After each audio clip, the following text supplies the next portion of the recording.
ಯೋऽन्तಃಪ್ರವಿಶ್ಯ ಮಮ ವಾಚಮಿಮಾಂ ಪ್ರಸುಪ್ತಾಂ ಸಂಜೀವಯತ್ಯಖಿಲಶಕ್ತಿಧರಸ್ಸದಾಮ್ನಾ ಅನ್ಯಾಂಶ್ಚ ಹಸ್ತಚರಣಶ್ರವಣತ್ವಗಾದೀನ್ ಪ್ರಾಣಾನ್ನಮೋ ಭಗವತೆ ಪುರುಷಾಯ ತುಭ್ಯಂ ಭವದವೋಷ್ಣೇನ ತಾತಪ್ಯಮಾನಾನ್ ಭುವಿ ಪರಂ ನಾಥಮಪ್ರೇಕ್ಷಮಾಣಾನ್ ಭುವನಮಾನ್ಯೇನ ಚ ಅನ್ಯೇನ ದೋಷ್ಣ ಭವತು ಭೀರ್ಮಾ ಇತಿ ನಃ ಸಾಂತ್ವಯಂತಂ ಪ್ರಣತವಾನ್ ಪ್ರಾಣಿನಾಂ ಪ್ರಾಣಭೂತಂ ಪ್ರಣತಿಭಿಃ ಪ್ರೀಣಯೇ ಪೂರ್ಣಬೋಧಂ ತಪೋ ವಿದ್ಯಾ ವಿರಕ್ತ್ಯಾದಿ ಸದ್ಗುಣೋಗಾಕರಾನಹಂ ವಾದಿರಾಜಗುರುನ್ ವಂದೇ ಹಯಗ್ರೀವಪದಾಶ್ರಯಾನ್ ಮೂಕೋಪಿ ಯತ್ಪ್ರಸಾದೇನ ಮುಕುಂದಶಯನಾಯತೆ ರಾಜರಾಜಾಯತೆ ರಿಕ್ತೋ ರಾಘವೇಂದ್ರಂ ತಮಾಶ್ರಯೇ ಅನವದ್ಯಾತ್ಮಚಾರಿತ್ರಂ ವಾದಿಕದ್ಯೋತಭಾಸ್ಕರಂ ವಿದ್ಯಾಮಾನ್ಯಗುರುಂ ವಂದೇ ವಿದ್ಯಾವಿದ್ಯೋತಭಾಸ್ವರಂ ತಪಸ್ವಾಧ್ಯಾಯ ಶುಶ್ರೂಷಾ ಕೃಷ್ಣಪೂಜಾರತಂ ಮುನಿಂ ವಿಶ್ವೇಶಮಿಷ್ಟದಂ ವಂದೇ ಪರಿವ್ರಾಟ್ ಚಕ್ರವರ್ತಿನಂ ಹರಿಕಥಾಮೃತ ಸಾರ ಗುರುಗಳ ಕರುಣದಿಂದಾಪನಿತು ಪೇಳುವೆ ಪರಮ ಭಗವದ್ಭಕ್ತರಿದನಾದರದಿ ಕೇಳುವುದು ಶ್ರೀರಮಣಿಕರ ಕಮಲ ಪೂಜಿತ ಚಾರು ಚರಣ ಸರೋಜ ಬ್ರಹ್ಮ ಸಮೀರವಾಣಿ ಪಣೀಂದ್ರವೀಂದ್ರ ಭವೇಂದ್ರ ಮುಖ ವಿನುತ ನೀರಜ ಭವಾಂಡೋದಯ ಸ್ಥಿತಿ ಕಾರಣನೆ ಕೈವಲ್ಯದಾಯಕ ನಾರಸಿಂಹನೆ ನಮಿಪೆ ಕರುಣಿಪುದೆ ಮಗೆ ಮಂಗಳವ. ಶ್ರೀ ಗುರುಭ್ಯೋ ನಮಃ. ಹರಿ ಓಂ ಹರಿ ಓಂ ಹರಿ. ಈ 9 ದಿನಗಳಲ್ಲಿ ಒಟ್ಟು 3 ಸಂಧಿ ಆರಂಭದ್ದು ಮಂಗಳಾಚರಣ ಸಂಧಿ ಅಂತ ಎಲ್ಲ ದೇವತೆಗಳಿಗೆಲ್ಲರಿಗೂ ಕೂಡ ನಮಸ್ಕಾರವನ್ನು ಮಾಡಿ ಪರಮಾತ್ಮನಿಂದ ಹಿಡಿದು ತಾರತಮ್ಯ ಪ್ರಕಾರವಾಗಿ ತಾರತಮ್ಯಕ್ಕೆ ಅನುಗುಣವಾಗಿ ಹೇಗೆ ಮಾಡಬೇಕು ಅದೇ ಕ್ರಮದಲ್ಲಿ ಮಂಗಳಾಚರಣೆ ಮಾಡಿದ್ದಾರೆ. ಶ್ರೀರಮಣಿ ಕರಕಮಲ ಪೂಜಿತ ಎಲ್ಲ ಮೊದಲೇ ಇದರ ಬಗ್ಗೆ ನಿರೂಪಣೆ ಮಾಡಿದ್ದೇನೆ, ಸಂಕ್ಷೇಪವಾಗಿ ಹೇಳುತ್ತಾ ಇದ್ದೇನೆ. ಪರಮಾತ್ಮ ಚಾರು ಚರಣ ಸರೋಜ, ಅವನ ಪರಮಾತ್ಮನ ಪಾದ, ಅದನ್ನ ಬ್ರಹ್ಮ ಸಮೀರ ವಾಣಿ ಪಣೀಂದ್ರ ವೀಂದ್ರ ಭವೇಂದ್ರ ಮುಖವಿನುತ ಇವರೆಲ್ಲರೂ ಕೂಡ ಸ್ತೋತ್ರ ಮಾಡುತ್ತಾರೆ ಅವನನ್ನ, ಪರಮಾತ್ಮನನ್ನ. ನೀರಜ ಭವಾಂಡೋದಯ ಸ್ಥಿತಿ ಕಾರಣನೇ, ಆ ಭಗವಂತ ನಮ್ಮ ಸೃಷ್ಟಿ ಸ್ಥಿತಿ ಲಯ ಮೋಕ್ಷ ಇದೆಲ್ಲದಕ್ಕೂ ಕೂಡ ಅವನೇ ಕಾರಣನಾಗಿದ್ದಾನೆ ಪರಮಾತ್ಮ. ನಾರಸಿಂಹನೇ ನಮಿಪೆ ಕರುಣಿಪೆ ದೆಮಗೆ ಮಂಗಳವ, ನರಸಿಂಹರೂಪಿಯಾದ ಪರಮಾತ್ಮ ಅಂತ ಸ್ತೋತ್ರ ಮಾಡಿದ್ದಾರೆ. ಪರಮಾತ್ಮನ 5 ವ್ಯೂಹ, ಪಂಚವ್ಯೂಹಾತ್ಮಕವಾದಂಥ ಪರಮಾತ್ಮನ ರೂಪಗಳನ್ನು ಚಿಂತನೆ ಮಾಡಿದ್ದಾರೆ. ಪ್ರದ್ಯುಮ್ನ, ಅನಿರುದ್ಧ, ಸಂಕರ್ಷಣ, ವಾಸುದೇವ, ನಾರಾಯಣ ಅಂತ ಹೀಗೆ ಒಂದೊಂದು ರೂಪದಿಂದ ಪರಮಾತ್ಮ ಇದ್ದುಕೊಂಡು ನಮಗೆಲ್ಲ ಅನುಗ್ರಹ ಮಾಡುತ್ತಾನೆ. ಅಂತಹ ನಾರಸಿಂಹನೇ ನಮಿಪೆ. ಮಧ್ವಾಚಾರ್ಯರು ಕೂಡ ಅಲ್ಲಲ್ಲಿ ಮಂಗಳಾಚರಣೆ ಮಾಡುವಾಗ ಯಾವುದಾದರೂ ಒಂದು ಗಟ್ಟಿ ಕೆಲಸ ಮಾಡಬೇಕು ಅಂತಾದರೆ ನರಸಿಂಹದೇವರು ಸ್ಮರಣೆ ಮಾಡುತ್ತಾರಂತೆ. ನರಸಿಂಹದೇವರು ಯಾಕೆಂದ್ರೆ ನರಸಿಂಹದೇವರು ಅಂದರೆ ವಿಘ್ನ ನಿವಾರಕರವರು. ಏನೇ ವಿಘ್ನಗಳು ಬಂದರೂ ಕೂಡ ಅದನ್ನೆಲ್ಲ ಪರಿಹಾರ ಮಾಡಿ ಕಾರ್ಯ ಕೈಗೂಡುವಂತೆ ಮಾಡ್ತಾರಂತೆ ನರಸಿಂಹದೇವರು. ನಿಮ್ಮ ಅನುಭವಕ್ಕೆ ತಂದುಕೊಳ್ಳಿರ್ಬೇಕಾರೆ ಯಾವತ್ತಾದರೂ ಕೂಡ ಏನಾದರೂ ಒಂದು ಒಳ್ಳೆಯ ಕೆಲಸ ಮಾಡಬೇಕು ಅಂತ ಹೊರಟಾಗ ನರಸಿಂಹದೇವರ ಸ್ಮರಣೆ ಮಾಡಿಬಿಟ್ರಿ. ನರಸಿಂಹದೇವರ ಸ್ಮರಣೆ ಮಾಡಿಕೊಂಡು ಕೆಲಸ ಆರಂಭ ಮಾಡಿದರೆ ಸುಸೂತ್ರವಾಗಿ ನಡೀತು ಅಂತ ಅರ್ಥ ಆ ಕೆಲಸ. ಆದ್ದರಿಂದ ನರಸಿಂಹದೇವರನ್ನ ಮಧ್ವಾಚಾರ್ಯರು ಕೂಡ ಅದೇ ರೀತಿಯಲ್ಲಿ ಒಂದು ಕಡೆ ಹೇಳಬೇಕಾದ್ರೆ ಪರಮಾತ್ಮನನ್ನ ಸ್ತೋತ್ರ ಮಾಡ್ತಾರೆ. ಮಾಯಾವಾದ ಖಂಡನ ಅಂತ ಒಂದು ಗ್ರಂಥ ಬರೀತಾರೆ. ಆ ಗ್ರಂಥದಲ್ಲಿ ನರಸಿಂಹೋ ಕಿಲಾಜ್ಞಾನ ಮತದ್ವಾಂತ ದಿವಾಕರ ಜಯತ್ಯಮಿತ ಸಜ್ಞಾನ ಸುಖಶಕ್ತಿ ಪಯೋನಿಧಿ, ಪರಮಾತ್ಮನನ್ನ ನರಸಿಂಹನನ್ನ ಸ್ತೋತ್ರ ಮಾಡುತ್ತಾರೆ. ಯಾಕೆ ಅಂದರೆ ಮಾಯಾವಾದ ಅಂತ ಹೇಳಿದರೆ ನಾನೇ ದೇವರು ಅನ್ನುವಂಥ ವಾದ. ಈ ವಾದವನ್ನ ಆರಂಭ ಮಾಡಿದವನು ಯಾರು ಅಂತ ಹೇಳಿದ್ರೆ ಹಿರಣ್ಯಕಶಿಪು. ನಾನೇ ದೇವರು ಅಂತ ಅವನ ಕಾಲದಲ್ಲಿ ಎಲ್ಲ ಗುಡಿ ಗುಂಡಾರಗಳಲ್ಲಿ ಎಲ್ಲ ಕಡೆಯಲ್ಲೂ ಕೂಡ ದೇವರ ವಿಗ್ರಹ ಇದ್ರೆ ಅದನ್ನು ಒಡಿಸ್ತಿದ್ನಂತೆ, ತನ್ನ ವಿಗ್ರಹ ಸ್ಥಾಪನೆ ಮಾಡ್ತಿದ್ನಂತೆ. ತನ್ನ ವಿಗ್ರಹ ಸ್ಥಾಪನೆ ಮಾಡೋದು ಜೊತೆಗೆ ಎಲ್ಲ ಅಭಿಷೇಕ ನನಗೆ ಮಾಡ್ರಿ, ಪೂಜೆ ನನಗೆ ಮಾಡ್ರಿ, ನಿರ್ಮಾಲ್ಯ ನನಗೆ, ಹೂ ಹಾಕೋದು ನನಗೆ, ಎಲ್ಲ ನನಗೆ ಮಾಡ್ರಿ ಅಂತ ಹೇಳ್ತಿದ್ನಂತೆ. ಮಂಗಳಾರತಿ ಎಲ್ಲ ನನಗೆ ಮಾಡ್ರಿ ಅಂತ, ನಾನೇ ದೇವರು ಅಂತ ಈ ರೀತಿ ಘೋಷಣೆ ಮಾಡಿದ್ದ. ಅದಕ್ಕೆ ಅವನನ್ನು ಸಂಹಾರ ಮಾಡಲಿಕ್ಕೆ ಬಂದದ್ಯಾರು ಅಂದ್ರೆ ನರಸಿಂಹದೇವರು ಬಂದಿದ್ದಾರೆ. ಆದ್ರಿಂದ ಅಂಥ ನರಸಿಂಹದೇವರನ್ನ ಸ್ಮರಣೆ ಮಾಡಿದರೆ ಅವರು ಈ ಮಾಯಾವಾದವನ್ನ ಆರಂಭ ಮಾಡಿದ್ದಾರಲ್ಲ ಅವರನ್ನೆಲ್ಲ ನಿಗ್ರಹ ಮಾಡಿ ಚೆನ್ನಾಗಿ ಮತ್ತೆ ತತ್ವವಾದವನ್ನ ಸ್ಥಾಪನೆ ಮಾಡುತ್ತಾರೆ ಅಂತ ಮಧ್ವಾಚಾರ್ಯ ಸ್ತೋತ್ರ ಮಾಡುತ್ತಾರೆ. ಅದಕ್ಕೆ ಅದೇ ರೀತಿಯಲ್ಲಿ ಇಲ್ಲೂ ಕೂಡ ಬೇರೆ ಬೇರೆ ವಿಘ್ನಗಳೇನಿದ್ರೂ ಕೂಡ ಒಮ್ಮೆ ನರಸಿಂಹದೇವರ ಸ್ಮರಣೆ ಮಾಡಿಬಿಟ್ರು ಅಂತಾದ್ರೆ ಯಾವ ವಿಘ್ನವೂ ಇಲ್ಲ. ಯಾಕೆ ಅಂತ ಹೇಳಿದ್ರೆ ಭಾಗವತದಲ್ಲೂ ಇಂಥದ್ದೇ ಒಂದು ಮಾತು ಬರುತ್ತದೆ. ಭಾಗವತದಲ್ಲಿ ಸೂತ ಮಹರ್ಷಿಗಳು ಶೌನಕಾದಿಗಳಿಗೆ ಭಾಗವತವನ್ನು ಹೇಳ್ತಿರ್ತಾರೆ. ಸೂತರು ಭಾಗವತವನ್ನು ಹೇಳಬೇಕಾದ್ರೆ ಆಗ ಅಲ್ಲಿದ್ದವರೆಲ್ಲ ಕೇಳ್ತಾರಂತೆ, ಸ್ವಾಮಿ ಭಾಗವತ ಹೇಳ್ತಾ ಇದ್ದೀರಿ, ನಮಗೇನು ಹೆದರಿಕೆ ಇಲ್ಲ, 7 ದಿವಸ ಆರಾಮಾಗಿ ಕೇಳ್ತೀವಿ ನಾವು ಅಂದ್ರಂತೆ. ಯಾಕೆ ಅಂತ ಹೇಳಿದ್ರೆ ಅದಕ್ಕೆ ಅವ್ರು ಹೇಳಿದ್ರು, ಭಾಗವತ ನಡೀತಾ ಇದೆಯಲ್ಲ ನಿಮ್ಮ ಪಕ್ಕದಲ್ಲೇ ನರಸಿಂಹದೇವರು ಬಂದು ಕೂತಿದ್ದಾರೆ ಅಂತ. ಎಲ್ಲಿ ಭಾಗವತ ನಡೀತಾ ಇರ್ತದೋ ಅಲ್ಲಿ ನರಸಿಂಹದೇವರು ಬಂದು ಕೂಡ್ತಾರಂತೆ. ಭಾಗವತ ಕೇಳ್ತಿದ್ದಾರೆ ಅಂತ ಆದ್ರೆ ಪರಮಾತ್ಮನ ಕಥೆ ಕೇಳಲಿಕ್ಕೆ ಕೂತ್ಕೊಂಡಿದ್ದಾರೆ ಅಂದ್ರೆ ಅವರು 7 ದಿವಸ ಕೇಳಬೇಕು ಅಂತ ಸಂಕಲ್ಪ ಮಾಡಿ ಕೂತಿದ್ರೆ ಅವ್ರಿಗೆ ಯಾವ ವಿಘ್ನ ಬರುವುದಿಲ್ಲ. ಮಧ್ಯದಲ್ಲಿ ಮೃತ್ಯು ಗಿತ್ತಿ ಅಂತದ್ದೆಲ್ಲ ಬರುವುದಿಲ್ಲ ಅಂತೆ, ವಿಘ್ನಗಳೆಲ್ಲ ಬರುವುದಿಲ್ಲ. ನರಸಿಂಹದೇವರು ಸ್ಮರಣೆ ಮಾಡಿ ಕೂತ್ಕೊಳ್ಬೇಕು. ಅವರು ಸ್ಮರಣೆ ಮಾಡಿ ಕೂತ್ಕೊಂಡ್ರು ಅಂತಾದ್ರೆ ಯಾವ ವಿಘ್ನಗಳು ಕೂಡ ಇಲ್ಲ. ವಿಘ್ನ ಇಲ್ಲದಂತೆಯೇ ನಿರ್ವಿಘ್ನವಾಗಿ ನಡೆಯುತ್ತಂತೆ.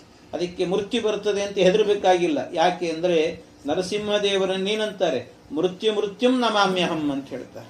ಅವರು ಮೃತ್ಯುವಿಗೂ ಮೃತ್ಯು ಅಂತೆ. ನರಸಿಂಹದೇವರು ಮೃತ್ಯು ಹತ್ರ ಬರ್ತಾ ಇದೆ ಅಂದ್ರೆ ಆ ಮೃತ್ಯುವಿಗೆ ಮೃತ್ಯು ಕೊಟ್ಟುಬಿಡ್ತಾರೆ ಅವರು, ಅಂಥವರು ನರಸಿಂಹದೇವರು. ಆದ್ರಿಂದ ಆ ನರಸಿಂಹದೇವರ ಸ್ಮರಣೆ ಮಾಡುತ್ತೇವೆ ಅಂತ ನಾರಸಿಂಹನೇ ನಮಿಪೆ ಕರುಣಿಪು ಎಮಗೆ ಮಂಗಳವಾ, ನಮಗೆ ಮಂಗಳ ಮಾಡಿ ನಿರ್ವಿಘ್ನವಾಗಿ ಈ ಗ್ರಂಥವನ್ನು ಬರೆಯುವಂತೆ ನಮಗೆ ಅನುಗ್ರಹವನ್ನು ಮಾಡಿ ಅಂತ ಪರಮಾತ್ಮನನ್ನ ಸ್ತೋತ್ರ ಮಾಡಿದ್ದಾರೆ, ಭಗವಂತನನ್ನ. ಆ ಸ್ತೋತ್ರದಲ್ಲಿ ಮೊನ್ನೆ ಹೇಳಿದಂತೆ ಇದು ಕನ್ನಡದ ಸುಧಾ ಗ್ರಂಥ, ಕನ್ನಡದ ಸುಧಾ ಇದು. ಈ ಕನ್ನಡದ ಸುಧಾ ಆದ್ರಿಂದಾಗಿ ಈ ಮೂಲ ಸುಧಾ ಗ್ರಂಥ ಏನಿದೆಯೋ ಅಂದ್ರೆ ಟೀಕಾಕೃತ್ಪಾದರ ಬರೆದದ್ದು, ಅವರು ಹೇಳಿದಂತೆ ಮಂಗಳಾಚರಣೆಯಲ್ಲಿ ಏನೆಲ್ಲ ಹೇಳಿದ್ದಾರೆ ಅದನ್ನೆಲ್ಲ ಇದರಲ್ಲೂ ಕೂಡ ತುಂಬಿದ್ದಾರೆ. ಇದರಲ್ಲಿ ಅಂತಹ ಮಹಾತ್ಮರು ಜಗನ್ನಾಥದಾಸರು, ಅಂತಹ ದಾಸರು ಬರೆದಿರುವಂತಹದ್ದು. ಮತ್ತೆ ಮುಂದೆ ಆ ಲಕ್ಷ್ಮೀದೇವಿಯನ್ನ ಜಗದುದರ ಅತಿ ವಿಮಲ ಗುಣರೂಪಗಳ ಆಲೋಚನದಿ ಭಾರತ ನಿಗಮ ತತಿಗಳ ಅತಿಕ್ರಮಿಸಿ ಕ್ರಿಯಾವಿಶೇಷಗಳ ಬಗೆ ಬಗೆಯ ನೂತನವ ಕಾಣುತ್ತ ಮಿಗೆ ಹರುಷದಿಂ ಪೊಗಳಿ ಹಿಗ್ಗುವ ತ್ರಿಗುಣಮಾನಿ ಮಹಾಲಕುಮಿ ಸಂತೈಸಲನು ದಿನವು. ಲಕ್ಷ್ಮೀದೇವಿ ಪರಮಾತ್ಮ 3 ರೂಪದಿಂದ ಲಕ್ಷ್ಮೀದೇವಿ ಇದ್ದಾಳೆ, ಶ್ರೀ ಭೂ ದುರ್ಗಾ ಅಂತ. ಆ 3 ರೂಪದಿಂದ ಇದ್ದುಕೊಂಡು ಪರಮಾತ್ಮನ ಬಗೆ ಬಗೆಯ ನೂತನವ ಕಾಣುತ್ತ ಅವನ ಪರಮಾತ್ಮನ ಲೀಲೆಗಳನ್ನೆಲ್ಲವನ್ನೂ ಕೂಡ ನಿತ್ಯ ನೂತನವಾಗಿ ನೋಡುತ್ತಿರ್ತಾಳಂತೆ. ಏನು ನೋಡಿದರೂ ಕೂಡ ಅದು ನೂತನವಾಗಿ ಕಾಣಿಸ್ತದೆ, ಮತ್ತೆ ಮತ್ತೆ ನೂತನವಾಗಿ ಕಾಣಿಸ್ತಿರ್ತದೆ ಪರಮಾತ್ಮನ ಲೀಲೆಗಳೆಲ್ಲವೂ ಕೂಡ. ಹೇಗಿದೆ ನೋಡಿ, ನಾವೇ ಅಂದುಕೊಳ್ತೀವಿ. ಒಂದ್ಸರ್ತಿ ಕೃಷ್ಣನ ಕಥೆ ಬರುತ್ತದೆ ಒಂದು ಕಡೆ. ಕೃಷ್ಣನ ಕಥೆಯಲ್ಲಿ ಒಂದು ಪ್ರಸಂಗ ಇದೆ. ಏನು ಅಂದ್ರೆ ಈ ಯಶೋಧಾದೇವಿ ಅವಳು ಮಜ್ಜಿಗೆ ಕಡಿತಾ ಇದ್ದಂತೆ. ಮಜ್ಜಿಗೆ ಕಡಿಯುವಾಗ ಆ ಕಡಿತಾ ಇರಬೇಕಾದ್ರೆ ಕೃಷ್ಣನ ಬಾಲಲೀಲೆಗಳನ್ನೆಲ್ಲ ಸೇರಿಸಿ ಹಾಡಿನ ರೂಪದಲ್ಲಿ ಹೇಳ್ತಿದ್ಲಂತ. ಅವಳೇ ಹಾಡು ಕಟ್ತಾ ಇದ್ಲು, ಹಾಡು ಕಟ್ಟಿಕೊಂಡು ಹೇಳ್ತಾ ಇದ್ಲಂತೆ. ಈ ರೀತಿ ಹೇಳಿಕೊಂಡು ಮಜ್ಜಿಗೆ ಕಡಿತಿದ್ಲು. ಕೃಷ್ಣನ ಬಗ್ಗೆ ಪ್ರೀತಿ ಉಕ್ಕಿ ಬಂದಿತ್ತು ಅವಳಿಗೆ. ಆ ಪ್ರೀತಿ ಉಕ್ಕಿ ಬಂದಾಗ ಕೃಷ್ಣ ಮಣ್ಣಲ್ಲಿ ಆಟ ಆಡಿಕೊಂಡು ಬಂದನಂತೆ. ದೇವರು ಬಂದು ತಾಯಿ ಹತ್ರ ಕೇಳಿದ್ನಂತೆ, ಅಮ್ಮ ನನಗೆ ತುಂಬಾ ಹೊಟ್ಟೆ ಹಸಿವಾಗ್ತಾ ಇದೆ, ಏನಾದರೂ ತಿನ್ಲಿಕ್ಕೆ ಕೊಡು ಅಂತ ಕೇಳಿದ್ನಂತೆ. ತೊದಲು ನುಡಿಯಲ್ಲಿ ಕೇಳಿದ ಕೃಷ್ಣ. ಅಷ್ಟು ಕೇಳುವಾಗ ಯಶೋದೆಗೆ ಮೊದಲೇ ಕೃಷ್ಣನ ಬಗ್ಗೆ ಪ್ರೀತಿ ಉಕ್ಕಿ ಬಂದಿತ್ತು, ತಡಿಲಿಕ್ಕಾಗ್ಲಿಲ್ಲ. ಅವನನ್ನು ಹತ್ತಿರಕ್ಕೆ ಎಳೆದು ಬಿಗಿದಪ್ಪಿಕೊಂಡು, ಏನೋ ಕೊಡೋದೇನೋ ನಿನಗೆ, ಬಾ ನಾನು ಎದೆ ಹಾಲನ್ನೇ ಉಣ್ಣಿಸ್ತೀನಿ ನಿನಗೆ ಅಂತ ತೊಡೆಯ ಮೇಲೆ ಮಲಗಿಸಿಕೊಂಡು ಅವಳು ಚೆನ್ನಾಗಿ ಲಾಲನೆ ಪಾಲನೆಗಳನ್ನ ಮಾಡ್ತಾ ಪರಮಾತ್ಮನಿಗೆ ಎದೆ ಹಾಲನ್ನು ಕೊಟ್ಲಂತೆ. ಎದೆ ಹಾಲನ್ನು ಕೊಡ್ತಾ ಇದ್ರೆ ಆ ಪ್ರಸಂಗದಲ್ಲಿ ಅವಳಿಗೆ ಕೊಡ್ತಾ ಇದ್ಲು, ಅಷ್ಟು ಎದೆ ಹಾಲು ಊಟ ಮಾಡ್ತಾ ಇದ್ದ ಪರಮಾತ್ಮ. ಆಗಲೇ ದಾಸರು ಹೇಳ್ತಾರೆ, ಏನು ಸುಕೃತವ ಮಾಡಿದಳು ತಾಯಶೋದೆ, ಗಾನಲೋಲನ ಮುಖವ ಮುದ್ದಿಸುವಳಂತೆ. ಆ ಗಾನಲೋಲನ ಮುಖವನ್ನ ಮುದ್ದಿಸ್ತಾ ಎದೆ ಹಾಲನ್ನು ಉಣ್ಣಿಸ್ತಾಳಲ್ಲ, ಯಾರಿಗೂ ಸಿಗದೇ ಇರುವ ಭಾಗ್ಯ ಇವನಿಗೆ ಸಿಕ್ಕಿದೆಯಲ್ಲ, ಇವಳಿಗೆ ಸಿಕ್ಕಿದೆಯಲ್ಲ. ಈ ಯಶೋದೆಗೆ ಏನು ಭಾಗ್ಯ ಮಾಡಿದ್ಲೋ ಏನೋ ಅಂಥ ಒಂದು ಪುಣ್ಯ ಇವಳಿಗೆ ಸಿಕ್ಕಿದೆ. ಅಷ್ಟೇ ಅಲ್ಲ, ಜೊತೆಗೆ ಮತ್ತೇನು ಅಂತ ಹೇಳಿದ್ರೆ, ಅವಳು ಹಾಲು ಉಣ್ಣಿಸ್ತಾ ಇದ್ಲು, ಒಂದು 5 ನಿಮಿಷ ಊಟ ಮಾಡಿಸಿದ್ಲೋ ಇಲ್ಲೋ, ಕೂಡಲೇ ಏನು ಮಾಡಿದ್ಲು, ಕೃಷ್ಣನ ಕೆಳಗಿಟ್ಟು ಓಡೋದ್ಲಂತೆ. ಏನು ಅಂತ ನೋಡಿದ್ರೆ, ಅಡಿಗೆ ಮನೆಯಲ್ಲಿ ಒಲೆ ಮೇಲೆ ಒಂದು 5 ಲೀಟರ್ ಹಾಲು ಇಟ್ಟಿದ್ಲು. ಆ ಹಾಲೇನಾಗಿಬಿಡ್ತು, ಉಕ್ಕುತ್ತಾ ಇದೆ ಅನ್ನೋ ಕಾರಣಕ್ಕೋಸ್ಕರ ಹಾಲು ಇಳಿಸ್ಬೇಕು ಅಂತ ಹೇಳ್ಬಿಟ್ಟು ಕೃಷ್ಣ ಹಾಲು ಕುಡಿತಾ ಇದ್ದದನ್ನು ಬಿಡಿಸಿ ಹೋದ್ಲಂತೆ. ಕೃಷ್ಣನಿಗೆ ಸಿಟ್ಟು ಬಂತು ಕೃಷ್ಣನಿಗೆ. ಎಲ್ಲ ಬ್ರಹ್ಮಾದಿ ದೇವತೆಗಳಿಗೂ ಕೊಡದೇ ಇರುವ ಭಾಗ್ಯ ನಿನಗೆ ಕೊಟ್ರೆ, ನನ್ನನ್ನು ಕೆಳಗಿಟ್ಟು 5 ಲೀಟರ್ ಹಾಲು ಉಳಿಸ್ಕೊಳ್ಳಿಕ್ಕೆ ಹೋಗ್ತಿದ್ದೀಯಲ್ಲ, ಮೋಕ್ಷ ಕೊಟ್ರೆ ಯಾರಾದ್ರೂ ಹಾಲಿಗೋಸ್ಕರ ಹೋಗ್ತಾರೆ, ಎಂಥ ಪೆದ್ದುತನ ಇದು ಅಂತ ಭಗವಂತ ಸಿಟ್ಟಿನಿಂದ ಯಶೋದೆ ಮಾಡ್ತೇನೆ ನಿನಗೆ ಅಂತ ಹೇಳಿ, ಮನೆಯಲ್ಲೇನೆ ಒಂದು 500 ಲೀಟರ್ ಹಾಲಿತ್ತಂತೆ ಒಂದು ಮನೆಯಲ್ಲಿ. ಅವಳು 4 ದಿಕ್ಕಿನಲ್ಲೂ ಕೂಡ ಮೂಲೆಗಳಲ್ಲಿ 500 ಲೀಟರ್ ತುಪ್ಪ, 500 ಲೀಟರ್ ಹಾಲು, 500 ಲೀಟರ್ ಬೆಣ್ಣೆ ಎಲ್ಲ ಇತ್ತು. ಇದೆಲ್ಲ ಇದ್ದದ್ದನ್ನು ನೋಡಿದ ಕೃಷ್ಣ. ನೋಡಿ ಭಗವಂತ ಅಂದುಕೊಂಡ, 5 ಲೀಟರ್ ಹಾಲು ಉಳಿಸ್ತೀಯಲ್ಲ ನೀನು, 500 ಲೀಟರ್ ಹಾಲು ಖರ್ಚು ಮಾಡ್ತೀನಿ ನೋಡು ಅಂತ ಒಂದು ಕೋಲ್ ಹಿಡ್ಕೊಂಡು, ದೊಣ್ಣೆ ಹಿಡ್ಕೊಂಡು ಎಲ್ಲಾ ಗಡಿಗೆಗಳನ್ನು ಕೂಡ ಪಟ್ ಪಟ್ ಪಟ್ ಪಟ್ ಪಟ್ ಪಟ್ ಅಂತ ಹೊಡಿತಾ ಹೋದ್ನಂತೆ ಕೃಷ್ಣ. ಎಲ್ಲ ಒಡೆದು ಹಾಕಿದ ಭಗವಂತ, ಎಲ್ಲ ಒಡೆದು ಹಾಕಿದ. ಇಡೀ ಮನೆ ತುಂಬ ಹಾಲು, ಮೊಸರು, ಬೆಣ್ಣೆ, ತುಪ್ಪ ಎಲ್ಲ ಜಿನುಗುತ್ತಾ ಇತ್ತಂತೆ ಎಲ್ಲವೂ ಕೂಡ. ಎಲ್ಲ ಅದರಲ್ಲೇ ಮುಳುಗೋದು ಹೇಳೋದು ಮಾಡುತ್ತಿದ್ದ. ಪಂಚಾಮೃತದ ಸ್ವಿಮ್ಮಿಂಗ್ ಪೂಲ್ ಮಾಡಿಟ್ಟಿದ್ದ ಕೃಷ್ಣ. ಇದನ್ನೆಲ್ಲ ಮಾಡಿಬಿಟ್ಟ ಭಗವಂತ. ಮಾಡಿ ಇಷ್ಟೆಲ್ಲ ಮಾಡುವಾಗ ಈ ಯಶೋದೆ ಏನ್ ಮಾಡಿದ್ಲು ಅಂದ್ರೆ, ಕೃಷ್ಣನ ಪೂರ್ತಿ ಹಿಡಿಲಿಕ್ಕಾಗೋದಿಲ್ಲ ಅಂತ ಒಬ್ಬ ಗೋಪಿಯನ್ನು ಕೆಲಸಕ್ಕೆ ಇಟ್ಕೊಂಡಿದ್ಲಂತೆ. ಕೃಷ್ಣನ್ ನೋಡ್ಕೊಳ್ಳೋದೇ ಕೆಲಸ ನಿನಗೆ ಅಂತ ಹೇಳಿದ್ರು.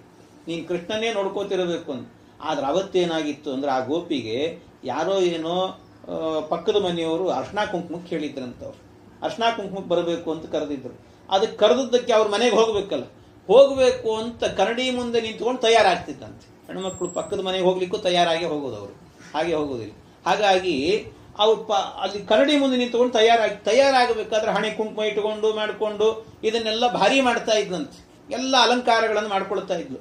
ಈ ಅಲಂಕಾರಗಳನ್ನೆಲ್ಲ ಮಾಡ್ಕೊಳ್ತಾ ಬಹಳ ನಿಂತಿದ್ಲು ಚೆನ್ನಾಗಿ. ಇಷ್ಟು ನಡೀತಾ ಇರಬೇಕಾದ್ರೆ ಏನಾಯ್ತಂತೆ, ಆ ಕಡೆಯಿಂದ ಕೃಷ್ಣ ಪರಮಾತ್ಮನ ಶಬ್ದ ಕೇಳಲಿಕ್ಕೆ ಶುರುವಾಯಿತು ಭಗವಂತನದ್ದು. ಆ ಕೃಷ್ಣನ ಶಬ್ದ ಕೇಳಲಿಕ್ಕೆ ಶುರುವಾದ ಕೂಡಲೇನೆ ಆಗ ಅವಳಿಗೆ ಅನ್ನಿಸ್ತು, ಎಲ್ಲ ಕೃಷ್ಣ ಏನೋ ಮಾಡ್ತಿದ್ದಾನೆ, ಏನೋ ಹಾಳು ಮಾಡಿಬಿಡ್ತಾನೆ, ನಿನ್ನ ದಾಂಧಲೆ ಮಾಡುತ್ತಿದ್ದಾನೆ ಅಂತ ಅನಿಸ್ತಂತೆ. ಇದು ಇಷ್ಟು ಕಥೆ, ಈ ಪ್ರಸಂಗ ಇರುವಂತಹದ್ದು. ಆಗ ಓಡಿ ಬರ್ತಾಳೆ ಗೋಪಿ ಓಡಿ ಬಂದು ಕೃಷ್ಣನ ಹಿಡ್ಕೊಳ್ಳಿಕ್ಕೆ ಅಂತ ಹೋದ್ರೆ ಕೃಷ್ಣ ಸಿಗೋದಿಲ್ಲ, ಎಲ್ಲ ಕಡೆ ಓಡಾಡಿಸ್ತಾನೆ. ಕೊನೆಗೆ ಒಂದು ಕಡೆಯಲ್ಲಿ ಹೋಗಿ ನಿಂತ್ಕೊಂಡ್ಬಿಡ್ತಾನೆ ಪರಮಾತ್ಮ. ಅವಳಿಗೆ ಆಯಾಸ ಆಯಿತು ಅಂತ ಒಂದು ಕಡೆ ನಿಂತು ಕೂಡ್ಲೇನೆ ಅವಳು ದೂರದಿಂದ ನೋಡ್ಕೊಂಡು ನಿಂತಿರ್ತಾಳಂತೆ. ಅಂತ ಇಷ್ಟು ಕಥೆ ಇದೆ. ಇದು ಬಂದಿರುವಂಥದ್ದು ಭಾಗವತದಲ್ಲಿ, ಎಲ್ಲಾ ಕಡೆಯಲ್ಲೂ ಕೂಡ ಇರುವಂತ ಕಥೆ ಇದು. ಆದ್ರೆ ಇಷ್ಟೇ ಕಥೆ ಕೇಳುವಾಗ ಏನನ್ಸುತ್ತೆ ನಮಗೆ, ಕೃಷ್ಣ ಇಂಥ ತುಂಟಾಟವನ್ನು ಮಾಡಿದ, ಹಾಲು, ಮೊಸರು, ಬೆಣ್ಣೆ, ತುಪ್ಪ ಇದನ್ನೆಲ್ಲ ತಿಂದಿದ್ದಾನೆ, ಮಾಡಿದ್ದಾನೆ, ಮಾಮೂಲು ಅನಿಸುತ್ತೆ ಕಥೆ.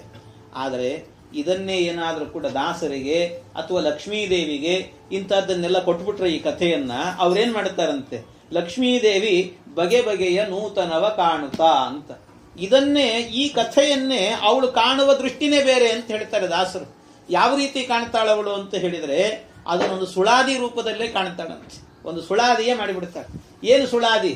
ನಕ್ಷತ್ರ ಸುತನನುಜನೊಂದು ದಿನ ನಕ್ಷತ್ರದೊಳಗಿದ್ದ ಬೆಣ್ಣೆಯನ್ನು ತನ್ನಕ್ಷತ್ರದಿಂದ ತನ್ನಕ್ಷತ್ರಕ್ಕೆ ಬಂದಂತೆ ಎಸೆಯುತ್ತಿರಲು ಆ ಸಪ್ಪಳಂ ನಕ್ಷತ್ರವಂ ಪಿಡಿದಿದ್ದ ನಕ್ಷತ್ರಾಖ್ಯ ನಕ್ಷತ್ರ ರಾಜಮುಖಿಯೋರ್ವಳು ನಕ್ಷತ್ರ ಶಯನಂ ಕರೆ ನಕ್ಷತ್ರವಂ ಕೊಟ್ಟು ನಕ್ಷತ್ರವಂ ಕೊಡದೆ ಎಲ್ಲೆಡೆಯಲ್ಲೂ ತಿರುಗಿ ತನ್ನ ನಿಜ ಮಂದಿರದ ನಕ್ಷತ್ರದೊಳು ನಿಂದ ಶ್ರೀಕೃಷ್ಣ ರಕ್ಷಿಸಲಿ ಎಮ್ಮ ನನವರತ.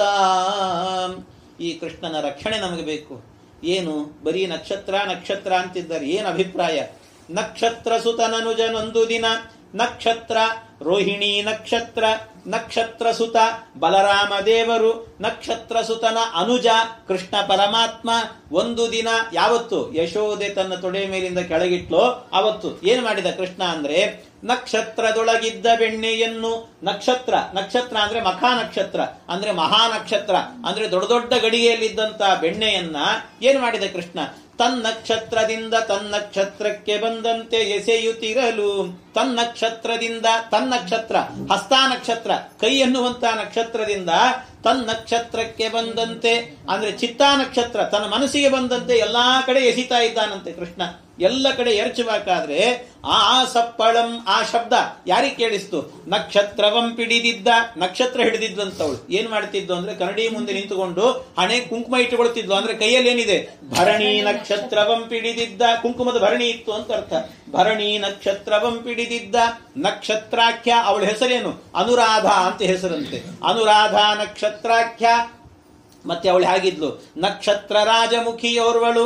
ನಕ್ಷತ್ರ ರಾಜ ಅಂದ್ರೆ ಚಂದ್ರ, ಚಂದ್ರನಂತ ಮುಖ ಅವಳದ್ದಂತೆ, ಅಷ್ಟು ಸುಂದರವಾಗಿದ್ಲು. ಅವಳೇನ್ ಮಾಡಿದ್ಲು? ಅವಳು ಕೃಷ್ಣನ ಬಳಿಗೆ ಬಂದು ನಕ್ಷತ್ರ ಶಯನಂ ಕರೆ, ನಕ್ಷತ್ರವಂ ಕೊಟ್ಟು. ನಕ್ಷತ್ರ ಶಯನ, ನಕ್ಷತ್ರ ಅಂದ್ರೆ ಆಶ್ಲೇಷ ನಕ್ಷತ್ರ, ಆಶ್ಲೇಷ ಅಂದ್ರೆ ಶೇಷದೇವರು, ನಕ್ಷತ್ರ ಶಯನ ಅಂದ್ರೆ ಶೇಷಶಾಹಿಯಾದ ಪರಮಾತ್ಮ ಕೃಷ್ಣನನ್ನ ಕೃಷ್ಣ ನಿಲ್ಲು ನಿಲ್ಲು ಅಂತ ಕರೆದಂತೆ. ನಿಲ್ಲು ಅಂತ ಕರೆದ್ರೆ ಕೈಗೆ ಸಿಗದೇನೆ ಪರಮಾತ್ಮ ಏನು ಮಾಡಿದಂತೆ?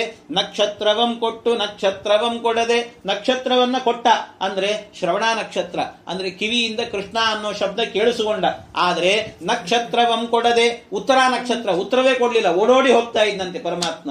ಉತ್ತರ ನಕ್ಷತ್ರವಂ ಕೊಡದೆ ಎಲ್ಲೆಡೆಯಲ್ಲೂ ತಿರುಗಿ ತನ್ನ ನಿಜ ಮಂದಿರದ ನಕ್ಷತ್ರದೊಳು ನಿಂದ.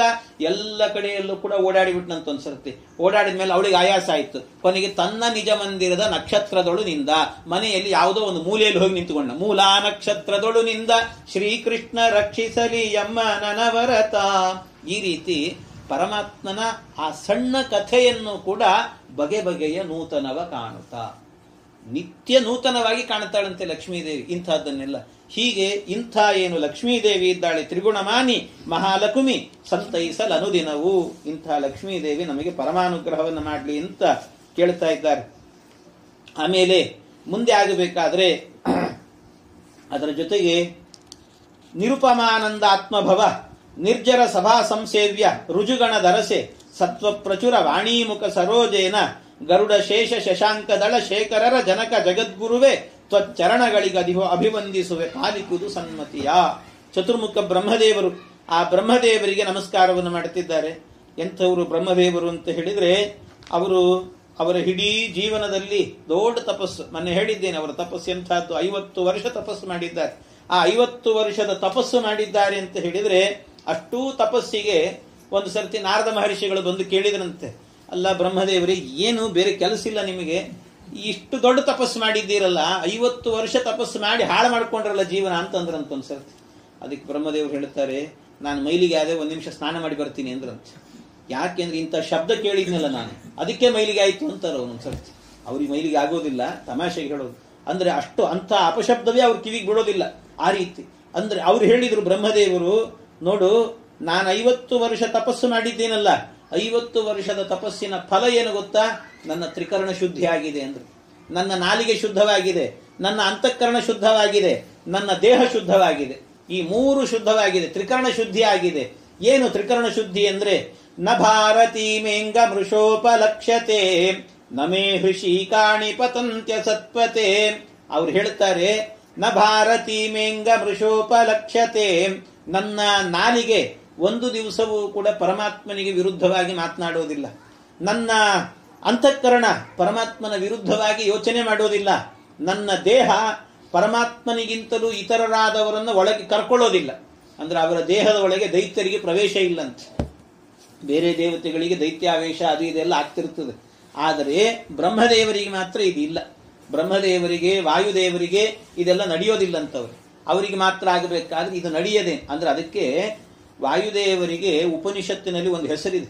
ವಾಯುದೇವರಿಗೆ ಬ್ರಹ್ಮ ಪದವಿಗೆ ಬರುವಂತ ವಾಯುದೇವರೇನಿದ್ದಾರೆ ಅವರಿಗೆ ಒಂದು ಹೆಸರು ಏನು? ಆಖಣಾಶ್ಮ ಸಮ ಅಂತ ಹೆಸರು ಅವರಿಗೆ.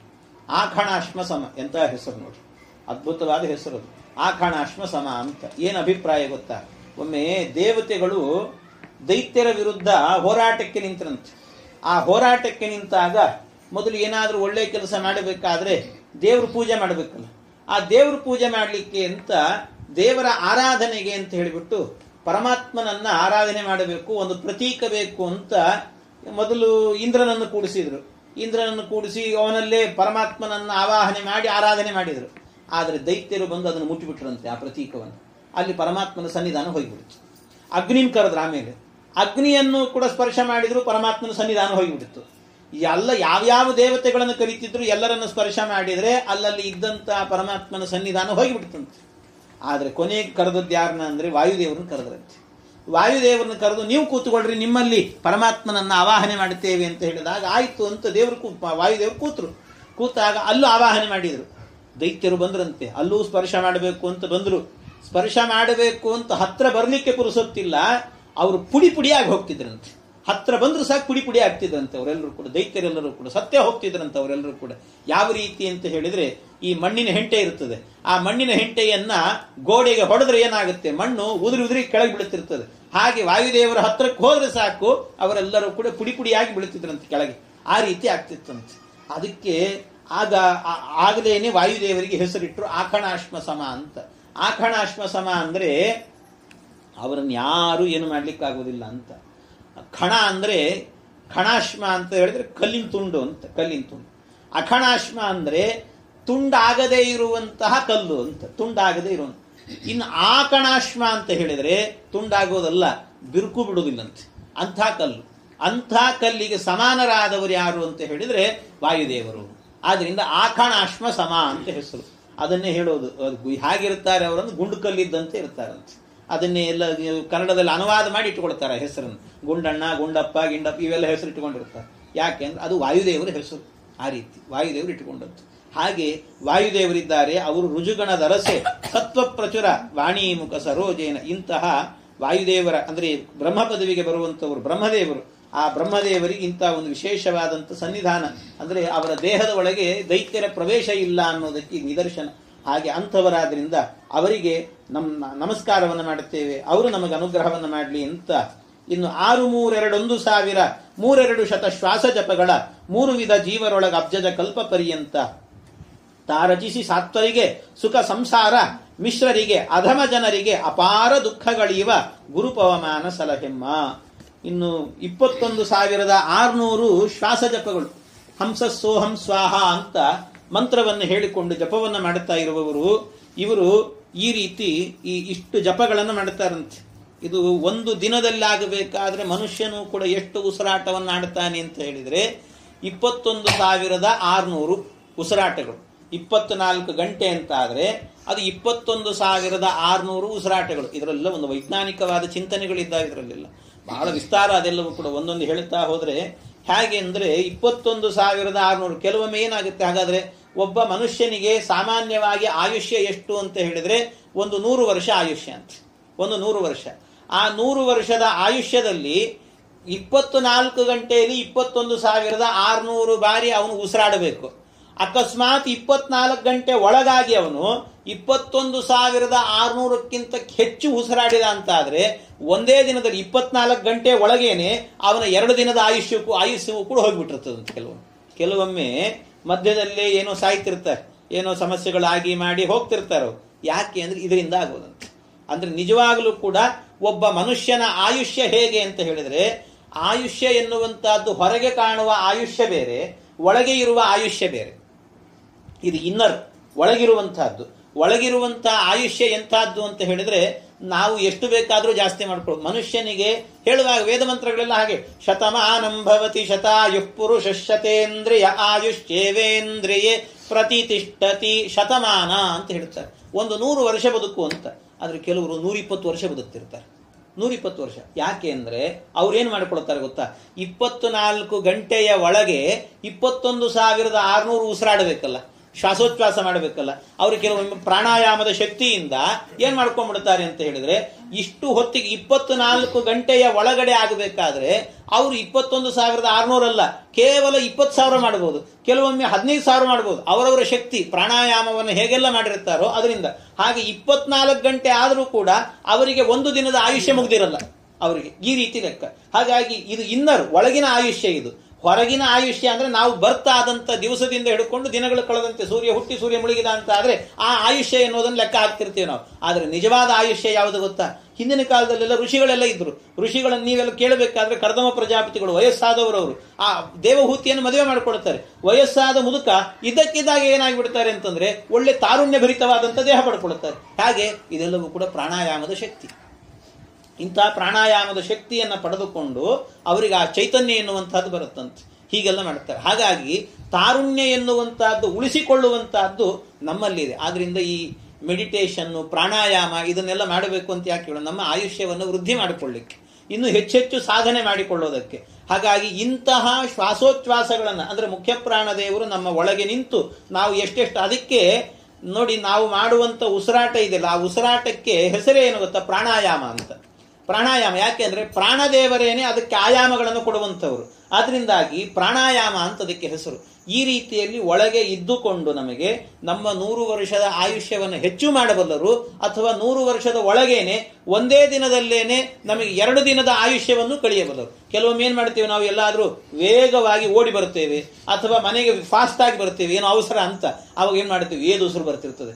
ನಾವು ಅಂದ್ರೆ ಸಾಮಾನ್ಯವಾಗಿ ಒಂದು ಶ್ವಾಸೋಚ್ಛ್ವಾಸ ನಡೆಯಬೇಕು ಅಂತ ಆದ್ರೆ 4 ಸೆಕೆಂಡ್ ಬೇಕು.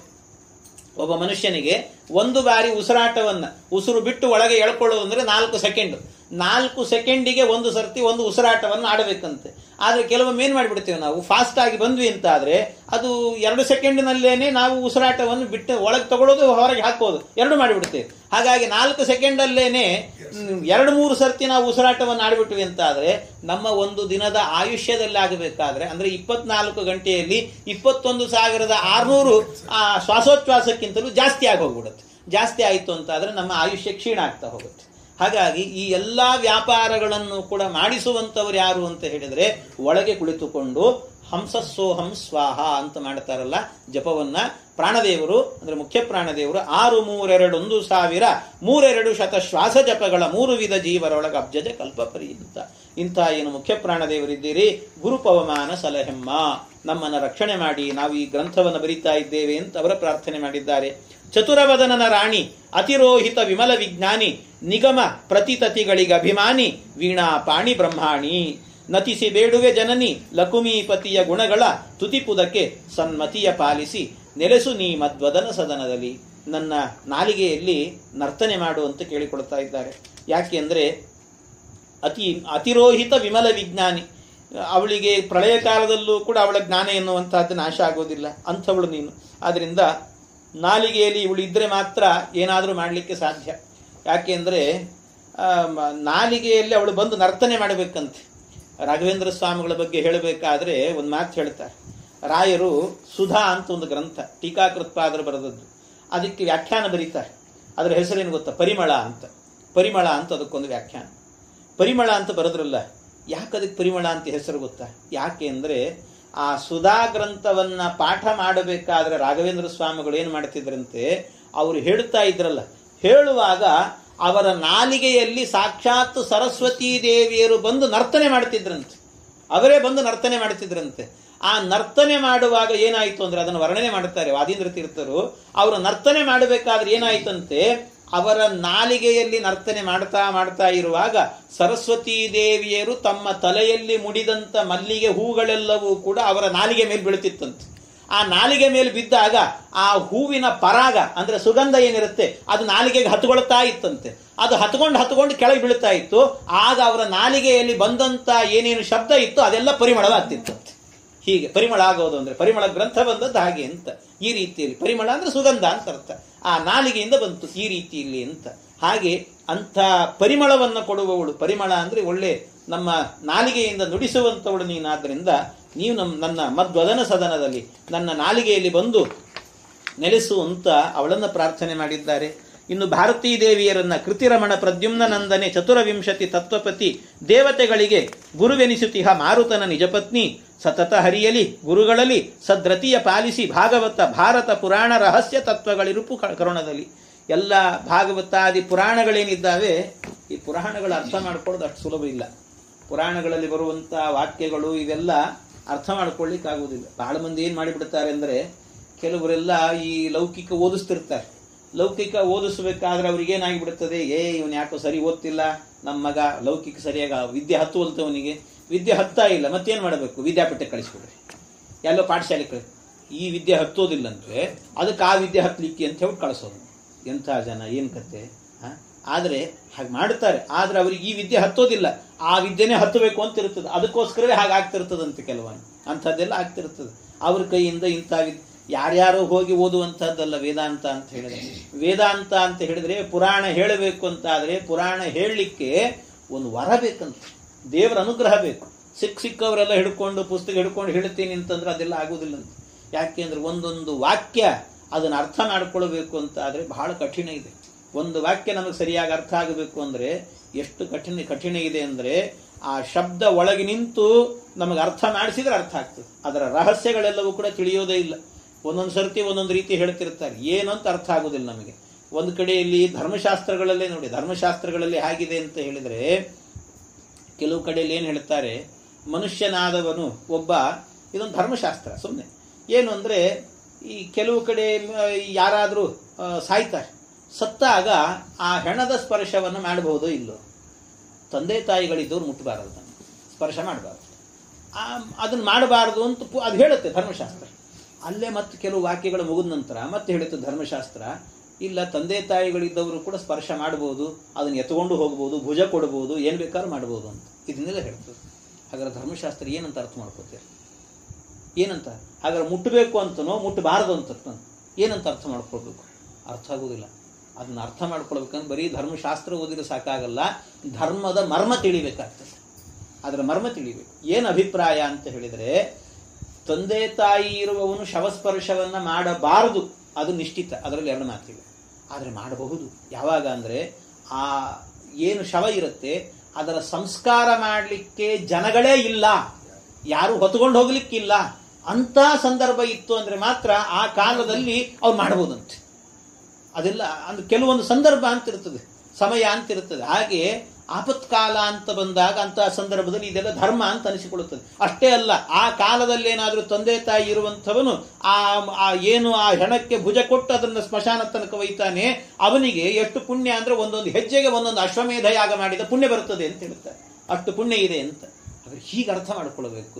ಯಾರು ಇಲ್ಲದೆ ಇದ್ದಾಗ ಸ್ಪರ್ಶ ಮಾಡ್ಬೋದು.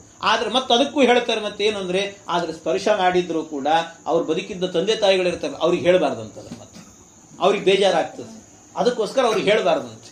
ಇದೆಲ್ಲ ಇಷ್ಟೆಲ್ಲ ಧರ್ಮಶಾಸ್ತ್ರ ಎಷ್ಟು ವಿಚಾರ ಮಾಡಿದೆ ನೋಡಿ.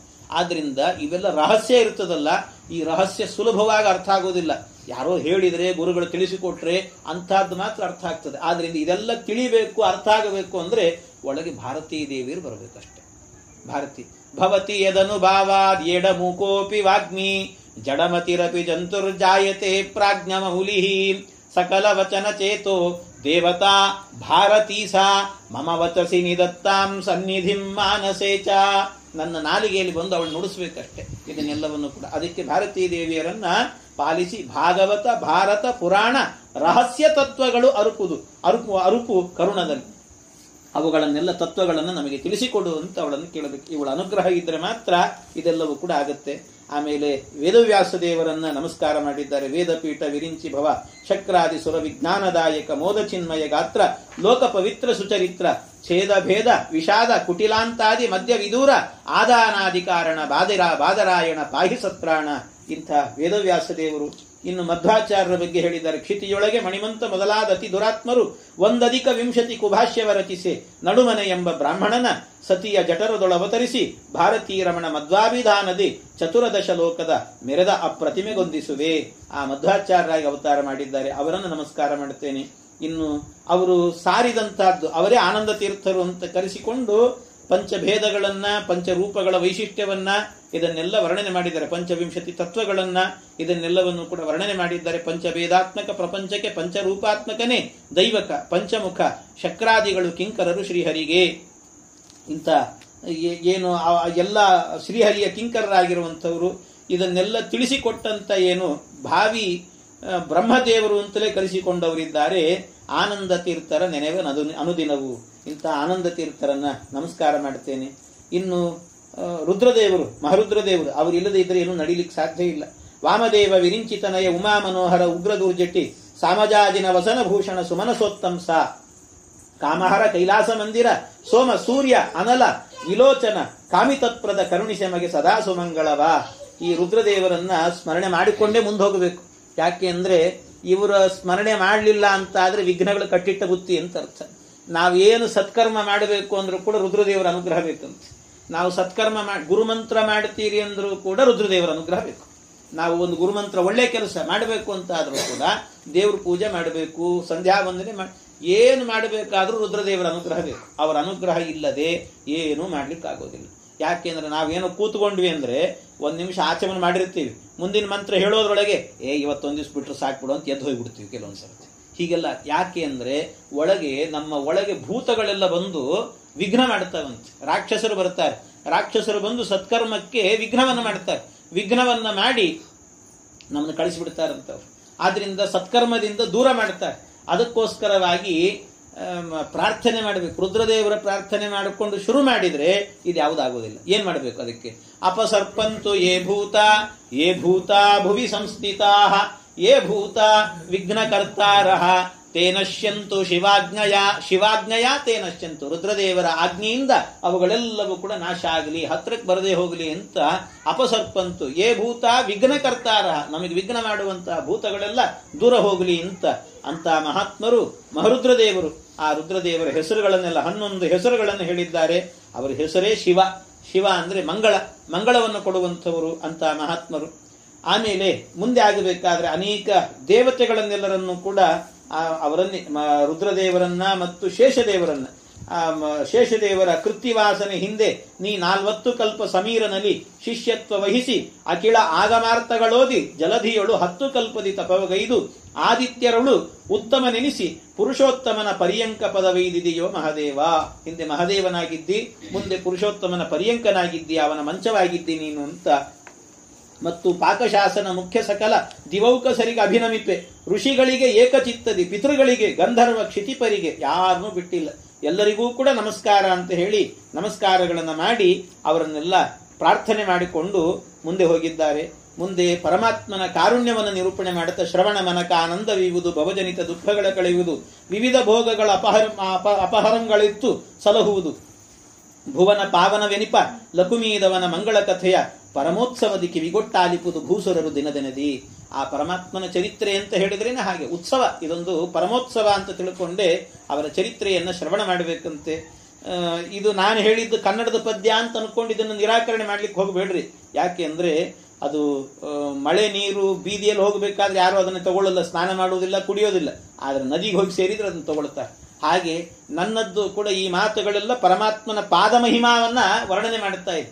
ಪಾದಮಹಿಮಾ ಎನ್ನುವಂತ ನೀರಿಗೆ ನನ್ನ ಮಾತೆಂಬ ನೀರು ಹೋಗಿ ಸೇರುತ್ತದೆ. ಆದ್ರಿಂದ ಗಂಗಾ ಸಂಗೇನ ನೈರ್ಮಲ್ಯಂ ರತ್ಯಾದ್ಯರ್ ಲಭ್ಯತೆ ಯತ ವಾಚೋ ವಿಶುದ್ಧಿ ಸಿದ್ಧ್ಯರ್ಥಂ ಸಂಗಮ್ಯಂತೆ ಗುರೋರ್ಗಿರಹ ಅಂತ ಆ ರೀತಿ ನಾನು ಮಾಡಿದ್ದೇನೆ. ಆದ್ರಿಂದ ನನ್ನ ಮಾತುಗಳನ್ನು ಕೂಡ ಇವೆಲ್ಲ ಸ್ವೀಕಾರಾರ್ಹ ಅಂತ ತಿಳಿದುಕೊಳ್ಳಿ ಅಂತ ಆ ಪರಮಾತ್ಮನ ಕಾರುಣ್ಯವನ್ನು ವರ್ಣನೆ ಮಾಡುತ್ತಾ ಹೋಗಿದ್ದಾರೆ. ಪರಮಾತ್ಮ ಮಲಗಿ ಪರಮಾದರದಿ ಪಾಡಲು ಕುಳಿತು ಕೇಳುವ, ಕುಳಿತು ಪಾಡಲು ನಿಲ್ಲುವ, ನಿಂತರೆ ನಲಿವ, ನಲಿದರೆ ಒಲಿವೆ ನಿಮಗಂಬ ಸುಲಭನೋ ಹರಿ ತನ್ನವರನು ಅರಗಳಿಗೆ ಬಿಟ್ಟಗಲನು ರಮಾಧವನೊಲಿಸಲರಿಯದೆ ಪಾಮರರು ಬಳಲುವರು ಭವದೊಳಗೆ. ಇವನನ್ನು ಒಲಿಸಿಕೊಳ್ಳೋದಕ್ಕೆ ಗೊತ್ತಾಗುವುದಿಲ್ಲ, ಅಷ್ಟೇ ಮೂರ್ಖರು. ಅವರೆಲ್ಲ ಮುಖ್ಯಂತಿ ಎಂಸೂರಯ ಅಂತಾರಲ್ಲ, ಸೂರಿಗಳು ಕೂಡ ಜ್ಞಾನಿಗಳು ಕೂಡ ಮೋಹಕ್ಕೊಳಗಾಗಿ ಬಿಡುತ್ತಾರೆ. ಪರಮಾತ್ಮನನ್ನ ಅರ್ಥ ಮಾಡಿಕೊಳ್ಳಿಕ್ಕಾಗುವುದಿಲ್ಲ, ಅಷ್ಟು ಸುಲಭ ಇಲ್ಲ. ಆದರೆ ಅಷ್ಟೇ ಸುಲಭನಿದ್ದಾನೆ ಪರಮಾತ್ಮ. ಸುಲಭನೂ ಹೌದು, ಅಸುಲಭನೂ ಹೌದು ಪರಮಾತ್ಮ. ನೀವು ಭಕ್ತಿಯಿಂದ ಕರೆದ್ರೆ ಅವನು, ಇವಳು ಯಶೋಧಾದೇವಿ ಕೃಷ್ಣನನ್ನ ಅವನು ಎಲ್ಲ ಗಡಿಗೆಗಳನ್ನು ಒಡೆದು ಹಾಕಿದ ಅಂತ ಕಟ್ಟಿ ಹಾಕಬೇಕು ಅಂತ ಒರಳು ಕಲ್ಲಿ ಕಟ್ಟಿ ಹಾಕ್ಲಿಕ್ಕೆ ಹೋದ್ಲಂತೆ. ಒಂದು ಹಗ್ಗ ಹಿಡ್ಕೊಂಡ್ಬಂದ್ಲು. ಅದ್ವೆಂಗುಲಂ ನ್ಯೂನಂ 2 ಅಂಗುಲ ಕಮ್ಮಿ ಆಯ್ತು ಅಂತ. ಇನ್ನೊಂದು ಹಗ್ಗ ಜೋಡಿಸಿದ್ಲು, ಆ ಹಗ್ಗವು 2 ಅಂಗುಲ ಕಮ್ಮಿ ಆಯ್ತು. ಇನ್ನೊಂದು ಹಗ್ಗ ಜೋಡಿಸಿದ್ಲು, ಅದು 2 ಅಂಗುಲ ಕಮ್ಮಿ ಆಯ್ತು. ಎಷ್ಟು ಹಗ್ಗಗಳನ್ನ ಜೋಡಿಸಿದ್ರು ಮನೆಯಲ್ಲಿದ್ದಂತ ಆಕಳುಗಳ ಹಗ್ಗ ಎಲ್ಲ ಬಿಚ್ಕೊಂಡ್ಬಂದಂತೆ. ಎಷ್ಟು ಹಗ್ಗ ತಂದ್ರೂ ಕೂಡ ಅವನು ಕಟ್ಲಿಕ್ಕೆ ಆಗ್ಲಿಲ್ಲಂತೆ. ಆಮೇಲೆ ಎಲ್ಲ ಇವನು ಸಾಮಾನ್ಯನಲ್ಲ, ನನ್ನ ಪಾಶಕ್ಕೆ ಸಿಲುಕುವವನಲ್ಲ ಇವನು, ಜಗದೊಡೆಯ ಇವನು, ನಾನು ಇವನನ್ನು ಹಡೆದಿದ್ದೀನಿ ಅಂತ ತಿಳ್ಕೊಂಡಿದ್ದೀನಿ. ಆದರೆ ಇವನು ನನಗೂ ಕೂಡ ಬ್ರಹ್ಮಾಂಡವನ್ನು ತೋರಿಸುವಂತಹ ಪರಮಾತ್ಮನಿವನು ಅಂತ ಅವಳಿಗೆ ಒಂದು ಅನುಸಂಧಾನ ಬಂತು. ಕೃಷ್ಣನ ಬಗ್ಗೆ ಭಕ್ತಿ ಬಂತಂತೆ. ಭಕ್ತಿ ಬಂದು ಕೂಡಲೇ ಮೊದಲಿಗೆ ಒಂದು ಹಗ್ಗ ಹಿಡಿದಿದ್ಲಲ್ಲ ಸಣ್ಣದು, ಆ ಹಗ್ಗದಲ್ಲೇ ಕಟ್ಟಿಸ್ಕೊಂಡ್ಬಿಟ್ನಂತೆ ಪರಮಾತ್ಮ. ಯಾಕೆ ಅಂದ್ರೆ ಪರಮಾತ್ಮ ನೀವು ಅಹಂಕಾರದಿಂದ ವರ್ತನೆ ಮಾಡ್ತೀರಿ ಅಂತ ಆದ್ರೆ ನಿಮ್ಗೆ ಯಾರಿಗೂ ಸಿಗೋದಿಲ್ಲ. ಭಕ್ತಿಯಿಂದ ವರ್ತನೆ ಮಾಡಿ ಭಕ್ತಿಯ ಪಾಶಕ್ಕೆ ಒಳಗಾಗ್ತಾನಂತೆ ಪರಮಾತ್ಮ. ಆದ್ರಿಂದ ಭಕ್ತಿಯಿಂದ ಹತ್ತಿರಕ್ಕೆ ಹೋದ್ರೆ ಅವನು ಸುಲಭನೋ ಹರಿ. ಆದರೆ ಭಕ್ತಿ ಇಲ್ಲದೆ ಅವನನ್ನು ತಿಳ್ಕೋತೀವಿ ಅಂತ ಹೋದ್ರೆ ಅಸುಲಭನೋ ಹರಿ. ಅವನು ಸುಲಭ ಅಲ್ಲ, ಅಷ್ಟು ಸುಲಭ ಅಲ್ಲ ಪರಮಾತ್ಮ. ಅವನ್ ಏನು ವಾದರಾಜ ಸ್ವಾಮಿಗಳಿಗೆ ಎಂಥ ಒಂದು ಅದ್ಭುತ ಅಂದ್ರೆ, ಅವನನ್ನು ತೊಟ್ಲಲ್ಲಿ ಹಾಕಿ ತೂಗಿದ್ರೂ ಕೂಡ ತೊಟ್ಲು ಒಂದು ಅನುಸಂಧಾನವನ್ನು ಕೊಡುತ್ತೆ ಅಂತ ಹೇಳ್ತಾರೆ. ಅಲ್ಲೊಂದು ಪ್ರಮೇಯ ಇದೆ ಅಂತಾರೆ. ತೊಟ್ಲಿಗೆಲ್ಲ ಹಿಂದಿನ ಕಾಲದಲ್ಲಿ ಏನ್ ಮಾಡ್ತಿದ್ರು ಅಂದ್ರೆ ಒಂದು ಹಗ್ಗ ಕಟ್ತಿದ್ರು. ಆ ಹಗ್ಗ ಹೀಗೆ ಹಿಡಿದು ಎಳೆಯೋದು, ಒಂದು ಸರ್ತಿ ಎಳೆದು ಬಿಡ್ತಿದ್ರು, ಅದು ಆ ಕಡೆ ಹೋಗಿ ಈ ಕಡೆ ಬರ್ತಿತ್ತು. ಹಗ್ಗ ಮತ್ತೆ ಎಳೆದ್ರೆ ಮತ್ತೆ ಈ ಕಡೆ ಬರೋದು. ಹಾಗೆ ಈ ರೀತಿ ಅದಕ್ಕೆ ವಾದರಾಜರು ಏನು ಹೇಳ್ತಾರೆ ಗೊತ್ತಾ, ಹಗ್ಗ ಎಳೆಯೋದು ಅಂದ್ರೆ ದೇವರ ಸೇವೆ ಮಾಡೋದು ಅಂತ ಅರ್ಥ. ಭಕ್ತಿಯಿಂದ ದೇವರ ಸೇವೆ ಮಾಡಬೇಕು. ಹಗ್ಗ ಬಿಡೋದಂದ್ರೆ ದೇವರೇ ಬೇಡ ಅಂತ ಬಿಟ್ಬಿಡೋದಂತೆ. ಹಾಗೆ ಮಾಡಿದ್ರೆ ನೀವು ಹಗ್ಗ ಎಳೆದ್ರೆ ಏನಾಗುತ್ತೆ, ತೊಟ್ಲು ಹತ್ರಕ್ಕೆ ಬರ್ತದೆ. ಹಗ್ಗ ಬಿಟ್ರೆ ಏನಾಗುತ್ತೆ, ತೊಟ್ಲು ದೂರ ಹೋಗುತ್ತೆ. ಇದರಿಂದ ಏನ್ ತೋರಿಸಿಕೊಟ್ಟ ಪರಮಾತ್ಮ, ಏವೈ ವಿಠ್ಠಲ ಸೇವಕಾ ಶುಭದಿಯ ತೇಷಾಂ ಸ ಲಭ್ಯಸ್ತ್ವಿತಿ ಪ್ರಾಯೋ ಜ್ಞಾಪಯಿತುಂ ಮುರದ್ವಿಷಮಿತಃ ಸಂಪ್ರಾಪಯಂತ್ಯೇಕದಾ. ಪರಮಾತ್ಮ ತೋರಿಸಿಕೊಟ್ಟನಂತೆ. ಏನ್ ತೋರಿಸ್ತಾ ಇದ್ದಾನೆ ಭಗವಂತ ಅಂತ ಹೇಳಿದ್ರೆ ಇಷ್ಟೇ ತೋರಿಸ್ತಿದ್ದಾನೆ ಪರಮಾತ್ಮ. ಏನೂ ಇಲ್ಲ, ಯಾರು ಸೇವೆ ಮಾಡ್ತೀರೋ ಅವ್ರ ಹತ್ರಕ್ಕೆ ಬರ್ತೀನಿ, ಸೇವೆ ಮಾಡೋದನ್ನ ಬಿಡ್ತೀರಿ ಅಂದ್ರೆ ಅವರಿಂದ ದೂರ ಹೋಗ್ತೀನಿ ಅಂತ. ಹಾಗಾಗಿ ಸೇವೆ ಮಾಡಿದ್ರಿ ಅಂದ್ರೆ ಸುಲಭನೂ ಹರಿ, ನೀವು ಸೇವೆ ಮಾಡಲಿಲ್ಲ ಅಂದ್ರೆ ಅಸುಲಭನೂ ಹರಿ. ಆದ್ರಿಂದ ಅವನನ್ನು ಒಲಿಸಿಕೊಳ್ಳೋದು ಬಹಳ ಸುಲಭವೂ ಹೌದು, ಅಷ್ಟೇ ಕಷ್ಟವೂ ಹೌದು. ಆದ್ರಿಂದ ಪಾಮರರು ಬಳಲುವರು ಇವನನ್ನು ಒಲಿಸಲರಿಯದೆ. ಇಂಥದ್ದು ಪರಮಾತ್ಮನ ವೈಶಿಷ್ಟ್ಯ, ಇವನ ಕಾರುಣ್ಯ. ಇದೆಲ್ಲವೂ ಕೂಡ ಭಗವಂತ ಇನ್ನು ಅವನ ಕಾರುಣ್ಯಗಳನ್ನೆಲ್ಲ, ಅನೇಕ ಕಾರುಣ್ಯದ ನಿದರ್ಶನಗಳನ್ನೆಲ್ಲವನ್ನು ಕೂಡ ಹೇಳಿದ್ದಾರೆ ದಾಸರು. ಪರಮ ಸತ್ಪುರುಷಾರ್ಥ ಪುರುಷನು ಹರಿಯು ಲೋಕಕ್ಕೆ ಎಂದು ಪರಮಾದರದಿ ಸದುಪಾಸನೆ ಗೈವರಿಗಿತ್ತಪನು ತನ್ನ. ಯಾರು ತನ್ನನ್ನು ಉಪಾಸನೆ ಮಾಡುತ್ತಾರೋ ಅವರಿಗೆಲ್ಲರಿಗೂ ಕೂಡ ತನ್ನನ್ನೇ ತಾನು ಅರ್ಪಣೆ ಮಾಡಿಕೊಳ್ಳುತ್ತಾನೆ. ಮುಖ್ಯ ಪ್ರಾಣ ದೇವರಿಗೆ, ಹನುಮಂತ ದೇವರಿಗೆ ತನ್ನನ್ನೇ ತಾನು ಕೊಟ್ಟುಕೊಂಡಿದ್ದಾನಲ್ಲ, ಆ ರೀತಿಯಲ್ಲಿ ಮಾಡುತ್ತಾನೆ ಅಂತ ಪರಮಾತ್ಮ. ಇನ್ನು ಎಲ್ಲೆಲ್ಲಿ ಇದ್ದಾನೆ, ಒಬ್ಬನಲ್ಲಿ ನಿಂತಾಡುವನು, ಮತ್ತೊಬ್ಬನಲ್ಲಿ ನೋಡುವನು, ಬೇಡುವನೊಬ್ಬನಲ್ಲಿ, ನೀಡುವನು ಮಾತಾಡುವನು ಬೆರಗಾಗಿ.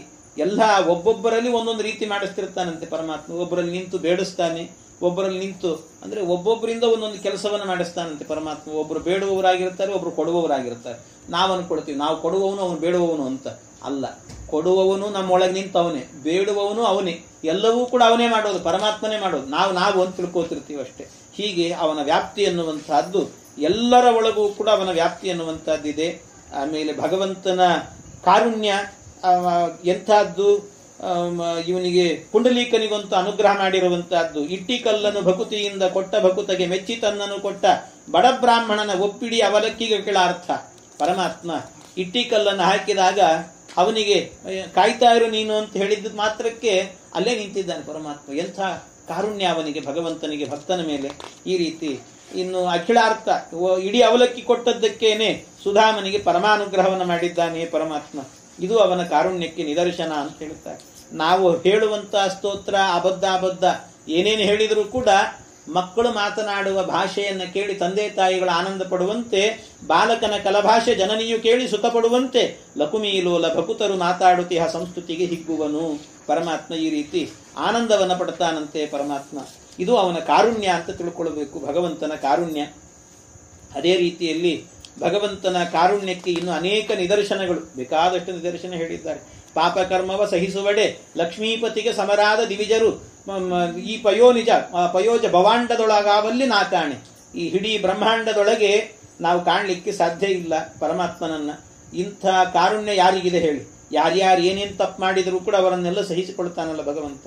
ಯಾರು ರಾಕ್ಷಸರಿದ್ದಾರೆ, ಯಾರು ದೇವರನ್ನು ಬೈತಾರೆ, ಅವರಿಂದಲೂ ಉಸಿರಾಡಿಸ್ತಾನೆ ಭಗವಂತ. ಅವರನ್ನೂ ಬದುಕಿಸಿದ್ದಾನೆ ಈ ಜೀವನದಲ್ಲಿ, ಈ ಭೂಮಿಯಲ್ಲಿ. ಅವನು ಇದೆಲ್ಲ ಅವನ ಕಾರುಣ್ಯ ಅಂತ ತಿಳ್ಕೊಳ್ಬೇಕಂತೆ. ಹೀಗೆ ಪರಮಾತ್ಮ ಎಲ್ಲದರಲ್ಲೂ ಕೂಡ ಭಗವಂತ ಇದ್ದು ಅವನ ಕಾರುಣ್ಯವನ್ನ ತೋರಿಸ್ತಾ ಹೋಗಿದ್ದಾನೆ.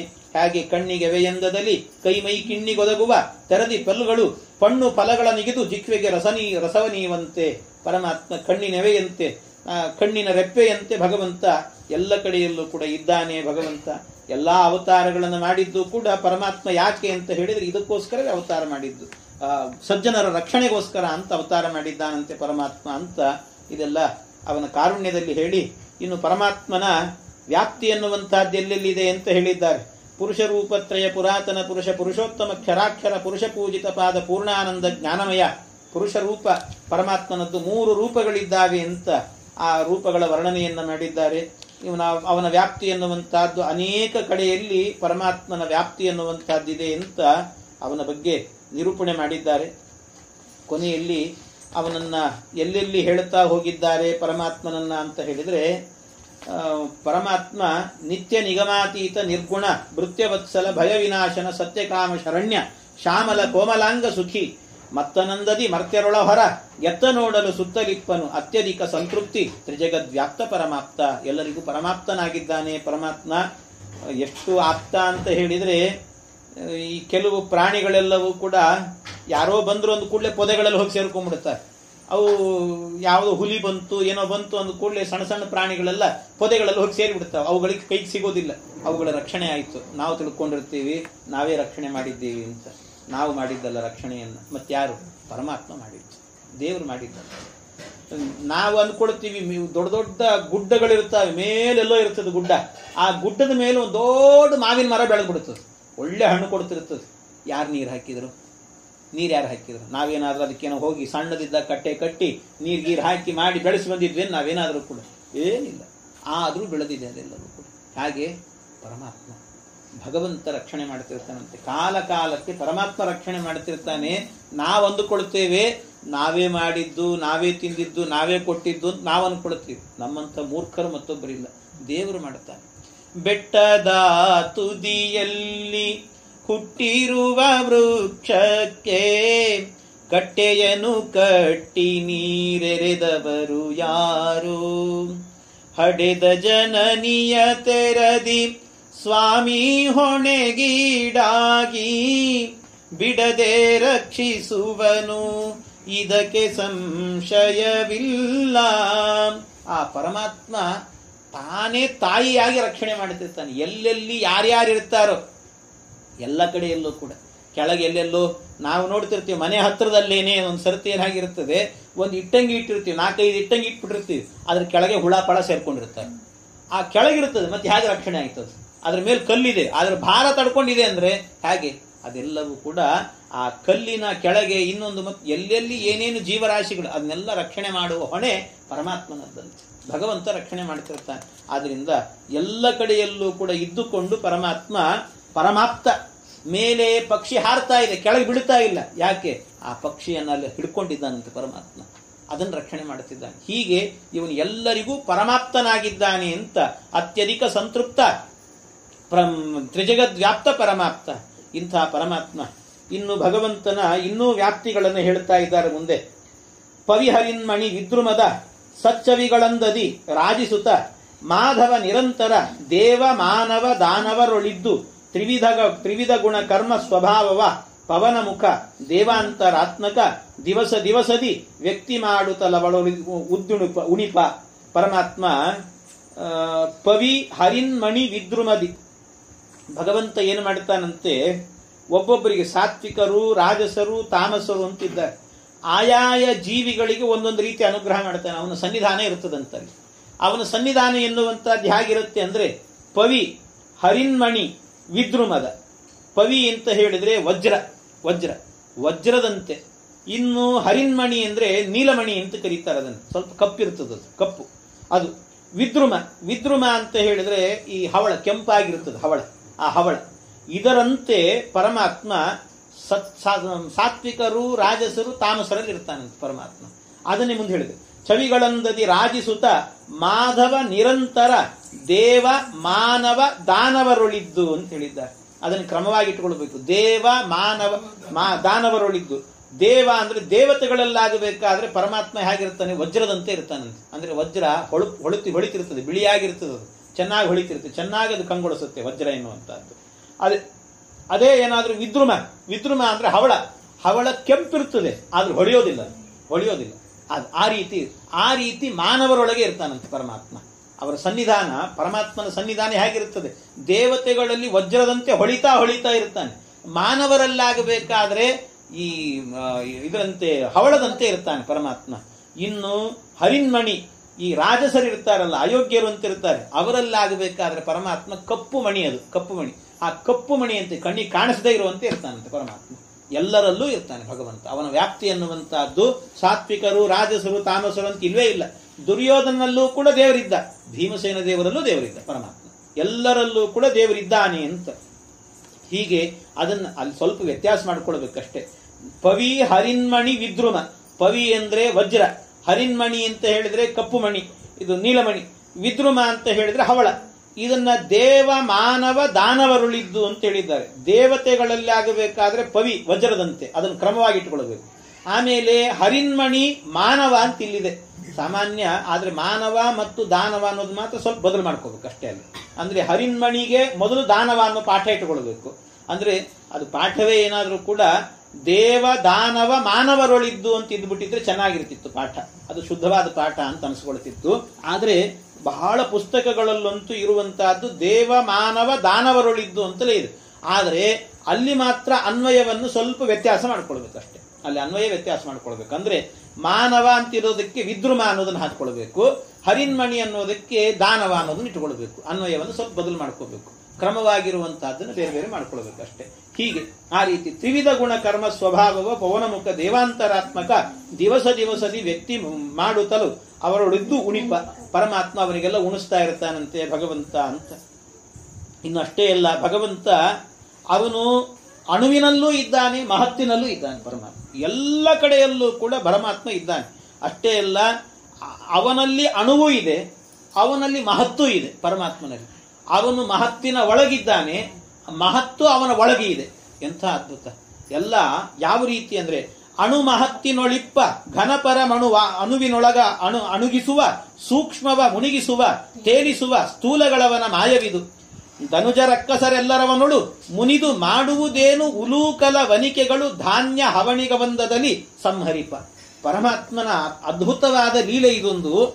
ಅಣು ಮಹತ್ತಿನೊಳಿಪ್ಪ ಪರಮಾತ್ಮ, ಅಣುವಿನಲ್ಲೂ ಅಣೋರಣೀಯನಾಗಿದ್ದಾನೆ ಭಗವಂತ. ಅಣುವಿನಲ್ಲೂ ಇದ್ದಾನೆ ಪರಮಾತ್ಮ, ಮಹತ್ತಿನಲ್ಲೂ ಇದ್ದಾನೆ, ದೊಡ್ಡದಾಗಿರುವಂತಹ ವಸ್ತುವಿನಲ್ಲೂ ಇದ್ದಾನೆ. ಘನ ಪರಮಣುವಿನೊಳಗಡಗಿಸುವ ಘನ ಪರಮ ಒಂದು ಸಣ್ಣ ವಸ್ತುವಿನಲ್ಲಿ ದೊಡ್ಡದನ್ನು ತುರುಕಿಡ್ತಾನಂತೆ ಪರಮಾತ್ಮ. ಅದು ಹೇಗೆ ಅಂದ್ರೆ ತಾನೇ ತೋರಿಸ್ಬಿಟ್ಟಿದ್ದಾನೆ. ಇಡೀ ಬ್ರಹ್ಮಾಂಡವನ್ನು ಸಣ್ಣ ಮಗುವಾಗಿದ್ದಾಗ ತನ್ನ ಬಾಯಲ್ಲಿ ತೋರಿಸ್ಬಿಟ್ಟ ಪರಮಾತ್ಮ. ಇಡೀ ದೊಡ್ಡ ಬ್ರಹ್ಮಾಂಡ ಸಣ್ಣ ಬಾಯಿ ಅದರೊಳಗೆ ಇಟ್ಟು ತೋರಿಸ್ಬಿಟ್ಟ ಪರಮಾತ್ಮ. ಅದು ಹೇಗೆ ಅನ್ನೋದನ್ನ ನಮಗೆ ಇವತ್ತಿಗೆ ಅದ್ರ ಕಲ್ಪನೆ ಬರಬೇಕು ಅಂದ್ರೆ ನೀವೇ ನೋಡಿರ್ಬೇಕಾದ್ರೆ ಯಾವ್ದಾದ್ರು ಕೆಲವೆಲ್ಲ ಈ ಮೆಮೊರಿ ಕಾರ್ಡ್ ಅಂತ ಸಿಗುತ್ತೆ ಈಗೆಲ್ಲ ಮೊಬೈಲ್ಗಳಿಗೆಲ್ಲ ಹಾಕೊಂಡ್ರೆ ಸಣ್ಣ ಸಣ್ಣವು, ಆದ್ರೆ ಅದ್ರ ಒಳಗೆ ಹಾಕಿ ತೆಗೆದ್ರೆ ಎಷ್ಟಿರ್ತದೆ ಹೇಳ್ರಿ, ಅದ್ರ ವ್ಯಾಪ್ತಿ ಎಷ್ಟಿರ್ತದೆ, ಎಷ್ಟು ವಿಷಯಗಳು. ಹಿಂದೆಲ್ಲ ಆಗಬೇಕಾದ್ರೆ ದೊಡ್ಡ ದೊಡ್ಡ ಕ್ಯಾಸೆಟ್ ಅಂತ ಸಿಕ್ತಿದ್ವು ಅವು, ಅದು ಇವಾಗೆಲ್ಲ ಹೋಗಿ ಆಮೇಲೆ ಸಿಡಿ ಅಂತ ಬಂತು. ಈಗ ಒಂದು ಸಣ್ಣವು ಇವು, ಈ ಪೂರ ಸಣ್ಣದಾಗಿದೆ. ಅಂತ ಸಣ್ಣದ್ರಲ್ಲಿ ಎಷ್ಟು ಬೇಕಾದ್ರೂ ತುಂಬ್ರಿ ನೀವು ಅಂತ ತುಂಬಿಸ್ತಿರ್ತಾರೆ. ಹಾಗೆ ಅಣುವಿನಲ್ಲಿ ಮಹತ್ತನ್ನು ಸೇರಿಸೋದು, ಇಂತಹ ಒಂದು ಅದ್ಭುತವಾದದ್ದನ್ನು ತೋರಿಸೋದು ಅಂದ್ರೆ ಪರಮಾತ್ಮ. ಹೀಗೆ ಅಣುವಿನೊಳಗೆ ಅಡಗಿಸುವ. ಇನ್ನು ಪರಮಾತ್ಮ ಇದು ಅಣುವಿನಲ್ಲಿ ಮಹತ್ತನ್ನು ಸೇರಿಸ್ತಾನಂತೆ ಭಗವಂತ. ಇನ್ನಷ್ಟೇ ಅಲ್ಲ, ಸೂಕ್ಷ್ಮವ ಮುನಿಗಿಸುವ ತೇಲಿಸುವ ಸ್ಥೂಲಗಳ ಸೂಕ್ಷ್ಮ. ನೀವು ನೀರಿಗೆ ಒಂದು ಸಣ್ಣ ಕಲ್ಲು ಹಾಕಿರಿ, ಏನಾಗುತ್ತೆ? ತೇಲ್ತದ ಮುಳುಗ್ತದ. ಅದೇ ದೊಡ್ಡ ಹಡಗನ್ನು ತಗೊಂಡು ನೀವು ಅಲ್ಲಿಡ್ರಿ, ತೇಲ್ತದಂತೆ. ನೀರಿಗಿಂತ ಭಾರ ಇರ್ತದೆ ಹಡಗು. ಒಂದು ಬಿದಿರಿನ ಬುಟ್ಟಿ ಹಾಕಿರ್ಬೇಕಾರೆ, ಬಿದಿರಿನ ಬುಟ್ಟಿ ಕಲ್ಲಿಗೆ ತೂಕ ಮಾಡಿ ನೋಡಿರ್ಬೇಕಾರೆ, ಒಂದು ದೊಡ್ಡ ಬಿದಿರಿನ ಬುಟ್ಟಿ ಇಟ್ಕೊಳ್ರಿ, ಒಂದು ಸಣ್ಣ ಕಲ್ಲು ಇಟ್ಕೊಳ್ರಿ. ಆದ್ರೆ ಕಲ್ಲಿನ ತೂಕ ಕಮ್ಮಿ ಇರ್ತದೆ, ಬಿದಿರಿನ ತೂಕ ಜಾಸ್ತಿ ಇರ್ತದೆ. ಆದ್ರೆ ನೀರಿಗೆ ಹಾಕಿದ್ರೆ ಮಾತ್ರ ಕಲ್ಲು ಮುಳುಗ್ತದೆ, ಇದು ಮಾತ್ರ ತೇಲ್ತದೆ ಬಿದಿರಿನ ಬುಟ್ಟಿ ಮಾತ್ರ. ಯಾಕೆ? ಆ ಸ್ಥೂಲವಾಗಿದ್ರೂ ಕೂಡ ಅದರಲ್ಲಿ ತೇಲುವಂತಹ ಗುಣವನ್ನಿಟ್ಟಿದ್ದಾನೆ ಪರಮಾತ್ಮ. ಇದು ಸೂಕ್ಷ್ಮವಾಗಿದ್ರೂ ಕೂಡ ಅದನ್ನ ಒಳಗೆ ಮುಳುಗಿಸುವಂತೆ ಮಾಡ್ತಾನೆ ಪರಮಾತ್ಮ. ಹೀಗೆ ಭಗವಂತನ ಅಚಿಂತ್ಯಾದ್ಭುತ ಶಕ್ತಿಯನ್ನ ಅರ್ಥ ಮಾಡಿಕೊಳ್ಳಲಿಕ್ಕೆ ಸಾಧ್ಯ ಇಲ್ಲ. ಸ್ಥೂಲಗವನ ಮಾಯವಿದು, ಅವನ ಮಾಯವಿದು, ಇದೆಲ್ಲವೂ ಕೂಡ ಅವನ ಮಾಯೆಯಿಂದ ನಡೆಯುತ್ತಂತೆ. ಇಂಥ ಪರಮಾತ್ಮನ ಬಗ್ಗೆ ಕೆಲವರೆಲ್ಲ ಬೈಕೋತಿರ್ತಾರೆ. ಏನು ನಾವು ಈ ಸರ್ತಿ ಕೇಳಿದ್ವಿ ದೇವರಿಗೆ ಪಂಚಾಮೃತ ಮಾಡಿಸಿದ್ದೆ, ನನ್ನ ಮಗ ಏನಾದರೂ 10th ಅಲ್ಲಿ ಒಳ್ಳೆ ಮಾರ್ಕ್ಸ್ ತಗೊಳ್ಳಿ ಅಂತ, ಮಾಡಲೇ ಇಲ್ಲ. ಈ ಹಾಳಾದ ಕೋವಿಡ್ ಬೇರೆ ಬಂತು, ಏನೇನೋ ಸಮಸ್ಯೆ ಆಯಿತು, ಹಾಗೆ ಹೀಗೆ ಅಂತ ಬೈತಿರ್ತಾರೆ. ದೇವರು ಮಾಡಿಸ್ತಿಲ್ಲ ಅಂತ, ದೇವರನ್ನು ಪಂಚಾಮೃತ ಕೊಟ್ಟಿದ್ದೇ ವ್ಯರ್ಥ ಆಯಿತು ಅನ್ನುವಂತೆ ದೇವರನ್ನು ಬೈತಿರ್ತಾರಂತೆ. ಪರಮಾತ್ಮ ಹೇಳ್ತಾನೆ, ಧನುಜ ರಕ್ಕಸರೆಲ್ಲರವನೊಳು ಮುನಿದು ಮಾಡುವುದೇನು? ಅವನನ್ನ ಮುನಿಸಿಕೊಂಡು ಪರಮಾತ್ಮನನ್ನ ಬೈತಿರಲ್ಲ, ಬೈದು ಏನು ಪ್ರಯೋಜನ ಹೇಳಿ? ಬೈಲಿಕ್ಕೆ ಸಾಧ್ಯವೇ ಇಲ್ಲ. ಅವನೇನು ಗೊತ್ತಾ? ಪರಮಾತ್ಮ ಅವನೇ ಹೇಳ್ತಾನೆ, ಭಗವಂತನೇ ಹೇಳ್ತಾನೆ, ಏನು ಉಲೂಕಲ ವನಿಕೆಗಳು ಧಾನ್ಯಗಳ ಹವಣಿವಂದದಲ್ಲಿ ಸಂಹರಿಪ. ಈ ಉಲೂಕಲ ಅಂದ್ರೆ ಒರಳುಕಲ್ಲು. ಒರಳುಕಲ್ಲಿನಲ್ಲಿ ಈ ಒಣಕೆ ಇರ್ತದೆ. ಆ ಒಣಕೆಯನ್ನ ಹಾಕಿ ಕಾಳುಗಳೇನಾದ್ರೂ ಹಾಕಿದ್ರೆ ಅದನ್ನು ಕುಡ್ತಾ ಹೋದ್ರೆ ಏನಾಗುತ್ತೆ ಹೇಳಿ? ಪುಡಿ ಪುಡಿ ಪುಡಿ ಪುಡಿ ಪುಡಿ ಆಗಿ ಹೋಗ್ತದೆ. ಹಾಗೆ ಒಂದು ಕ್ಷಣದಲ್ಲಿ ನಮ್ಮನ್ನೆಲ್ಲ ಒರಳುಕಲ್ಲು ಹಾಕಿ ಕುಟ್ಟಿದಂತೆ ಕುಟ್ಟಿ ಬಿಡ್ತಾನೆ ಪರಮಾತ್ಮ. ಅಂಥವನು ಭಗವಂತ. ಅವನು ಅದೆಲ್ಲ ಅಬೀದಮೇಕಮೇಕೋಸ್ಮಿನ್ ನಿಷ್ಣಾಳ್ ಬಿದ್ವಾಕಿ ಮೂತಿತ್ರಯಕ್ಕರಂತಿ ಕಳೇನ ವರ್ಷಾನ್ ಪ್ರತಿಹನ್ಮಿ ಭೂರಿ ಕಿಮ್ಮ ಕಿಮ್ ಆನಿಂದಂತಿ ಶತ್ರವೋ ನಿಂದ್ರಾಹ. ಪರಮಾತ್ಮನನ್ನ ಏನು ಮಾಡಲಿಕ್ಕೆ ಸಾಧ್ಯ? ಶತ್ರವಃ ಅನಿಂದ. ಇವು ಯಾರು ಏನು ಬೈದರೂ ಕೂಡ ನನ್ನನ್ನೇನು ಮಾಡ್ಲಿಕ್ಕೆ ಸಾಧ್ಯ ಇಲ್ಲ ಅಂತ ವೇದಮಂತ್ರದಿಂದ ಹೇಳ್ತಾನೆ ಪರಮಾತ್ಮ. ನನ್ನನ್ನೇನು ಮಾಡ್ಕೊಳ್ಳಿಕ್ಕೆ ಸಾಧ್ಯ ಇಲ್ಲ. ಆದ್ರಿಂದ ಇದನ್ನ ವ್ಯರ್ಥ ಪ್ರಯತ್ನವನ್ನು ಬಿಡಿ ಅಂತ, ಅದರಿಂದ ದೇವರಿಗೆ ಮೊರೆ ಹೋಗಿ ಅಂತ ಹೇಳಿದ್ದಾನೆ ಪರಮಾತ್ಮ. ಹೀಗೆ ದೇವ ಮಾನವ ದಾನವರು ಎಂದೀ ವಿಧವಲಾಗಲಿಪ್ಪರು ಮೂವರೊಳಗಿವಗಿಲ್ಲ ಸ್ನೇಹೋದಾಸೀನ ದ್ವೇಷ ಅಧಿಕಾರಾನುಸಾರದಲ್ಲೀವ ಸುಖ ಸಂಸಾರ ದುಃಖವ ಉಣಿಸಲು. ಪರಮಾತ್ಮ ಏನು ಮಾಡುತ್ತಾನೆ? ಕೆಲವರಿಗೆಲ್ಲ ಒಂದು ಗೊಂದಲ. ಏನು ಗೊಂದಲ ಅಂದ್ರೆ, ಅಲ್ಲ ದೇವರು ಎಲ್ಲರನ್ನು ಸೃಷ್ಟಿ ಮಾಡಿದ್ದು ಅವನೇ ಸೃಷ್ಟಿ ಮಾಡಿ ಕೆಲವರಿಗೆ ಸುಖ ಕೊಡ್ತಾನೆ, ಕೆಲವರಿಗೆ ದುಃಖ ಕೊಡ್ತಾನೆ. ಯಾಕಿಂತ ಪಕ್ಷಪಾತ ಅವನಿಗೆ? ದೇವರಿಗೆ ಇಂತಹ ಪಕ್ಷಪಾತಗಳನ್ನೆಲ್ಲ ಯಾಕೆ ಮಾಡ್ತಾನೆ ಅಂತ ಹೇಳಿದ್ರೆ, 3 ವಿಧ ಏನು ಜೀವರಿದ್ದಾರೆ, ಆ 3 ವಿಧ ಜೀವರಲ್ಲೂ ಕೂಡ ಪರಮಾತ್ಮ ದೇವ ಮಾನವ ದಾನವರು ಎಂದೀ ವಿಧ ಲಾಭಗಳಿಪ್ಪರು ಮೂವರೊಳಗವಗಿಲ್ಲ ಸ್ನೇಹೋದಾಸೀನ ದ್ವೇಷ. ಅವನಿಗೆ 3 ಜನರಲ್ಲೂ ಕೂಡ ಅವನಿಗೆ ಸ್ನೇಹವೂ ಇಲ್ಲ, ಉದಾಸೀನವೂ ಇಲ್ಲ, ದ್ವೇಷವೂ ಇಲ್ಲ. ಪರಮಾತ್ಮನಿಗೆ ಅವ್ರ ಬಗ್ಗೆ ಯಾವ ದ್ವೇಷವೂ ಇಲ್ಲ, ಅಷ್ಟೇ ಅವ್ರ ಬಗ್ಗೆ ಪ್ರೀತಿ ಅನ್ನೋದು ಇಲ್ಲ. ಮತ್ತೇನು? ಅವರವರ ಸ್ವಭಾವ ಏನಿದೆಯೋ ಅದಕ್ಕೆ ಅನುಗುಣವಾಗಿ ಕೊಡ್ತಾನಂತೆ ಫಲವನ್ನು ಅವನು. ಕೆಲವರಿಗೆ ಜೀವರ ಅಧಿಕಾರಾನುಸಾರದಲ್ಲಿ ಅವರಿಗೆ ಕೊಡ್ತಾನೆ. ಏನು? ಸುಖ. ಕೆಲವರಿಗೆ ಸಂಸಾರ, ದುಃಖವ ಉಣಿಸುವ. ಹೀಗೆ ಇವನ್ನೆಲ್ಲವನ್ನು ಕೂಡ ಕೊಡ್ತಾನೆ. ನಿರ್ಗತಾಶನನು ಪರಮಾತ್ಮ. ಅವನಿಗೆ ಮಾತ್ರ ಇದ್ಯಾವುದರ ಲೇಪವೂ ಕೂಡ ಇಲ್ಲ ಆ ಪರಮಾತ್ಮನಿಗೆ. ಈ ರೀತಿ ಮಾಡುತ್ತಾನೆ. ಇನ್ನು ಭಗವಂತನಾಗಬೇಕಾದ್ರೆ ಅಲ್ಲ, ಅವನನ್ನ ಪರಮಾತ್ಮನನ್ನು ನೀವೇನಂತ ಹೇಳಿದ್ದೀರಿ? ಪುರುಷ ಏವೇದಂ ಸರ್ವಂ ಯದ್ಭೂತಂ ಯಚ್ಚ ಭವ್ಯಂ. ಮಂತ್ರ ಹೇಳಬೇಕಾದ್ರೆ ಪುರುಷ ಏವೇದಂ, ಈ ಇಡೀ ಜಗತ್ತು ಅನ್ನುವಂತಹದ್ದು ಪರಮಾತ್ಮನೇ ಆಗಿದೆ ಅಂದ್ರೆ ಅದಕ್ಕೇನಂತ ಅರ್ಥ ಮಾಡಿದ್ವಿ? ಇಲ್ಲ, ಜಗತ್ತೇ ಪರಮಾತ್ಮ ಅಲ್ಲ, ಜಗತ್ತಿನೊಳಗೆ ಹೊರಗೆ ಪರಮಾತ್ಮ ಅಂತ ಅರ್ಥ ಮಾಡಿದ್ವಿ ನಾವು. ಅದಕ್ಕೆ ಹಾಗಿದ್ರೆ ಜಗತ್ತಿನ ಒಳಗೆ ಹೊರಗೆ ಎಲ್ಲ ಕಡೆಯಲ್ಲೂ ಕೂಡ ಪರಮಾತ್ಮ ಇದ್ದಾನೆ ಅಂತ ಹೇಳಿದ್ರೆ ಪುರುಷೇಣ ಇದಂ ಸರ್ವಂ ಅಂತ ಹೇಳಬೇಕಿತ್ತು. ಮತ್ತೆ ಪುರುಷೇ ವೇದಂ ಸರ್ವಂ ಅಂತ ಯಾಕೆ ಹೇಳಿತ್ತು ಅಂದ್ರೆ ಅದಕ್ಕೆ ಉತ್ತರ ರೂಪದಲ್ಲಿ ಹೇಳ್ತಿದ್ದಾರೆ. ಎಲ್ಲಿ ಕೇಳಿದರಲ್ಲಿ ನೋಡಿದರಲ್ಲಿ ಬೇಡಿದರಲ್ಲಿ ನೀಡಿದರಲ್ಲಿ ಓಡಿದರಲ್ಲಿ ಆಡಿದರಲ್ಲಿ ಇರುತಿಹನು ಬಲ್ಲಿದರಿಗತಿ ಬಲ್ಲಿದನು ಸರಿ ಇಲ್ಲ ಇವಾಗವಲ್ಲಿ ನೋಡಲು ಖುಲ್ಲ ಮಾನವರೊಲ್ಲನ ಪ್ರತಿ ಮಲ್ಲ ಜಗಕ್ಕೆಲ್ಲ. ಎಂಥ ಶಬ್ದ! ಅವರ ಪ್ರಯೋಗಗಳು ನೋಡಿ. ಆ ಲಾ ಅನ್ನುವಂಥ ಪ್ರಾಸಗಳನ್ನು ಹಾಕಿ ಹೇಳುತ್ತಾರೆ. ಆ ರೀತಿ ಎಲ್ಲಿ ಕೇಳಿದರಲ್ಲಿ, ನೀವು ಎಲ್ಲಿ ಕೇಳಿದ್ರೆ ಅಲ್ಲಿ ಎಲ್ಲಾ ಕಡೆ ಇದ್ದಾನೆ ಭಗವಂತ.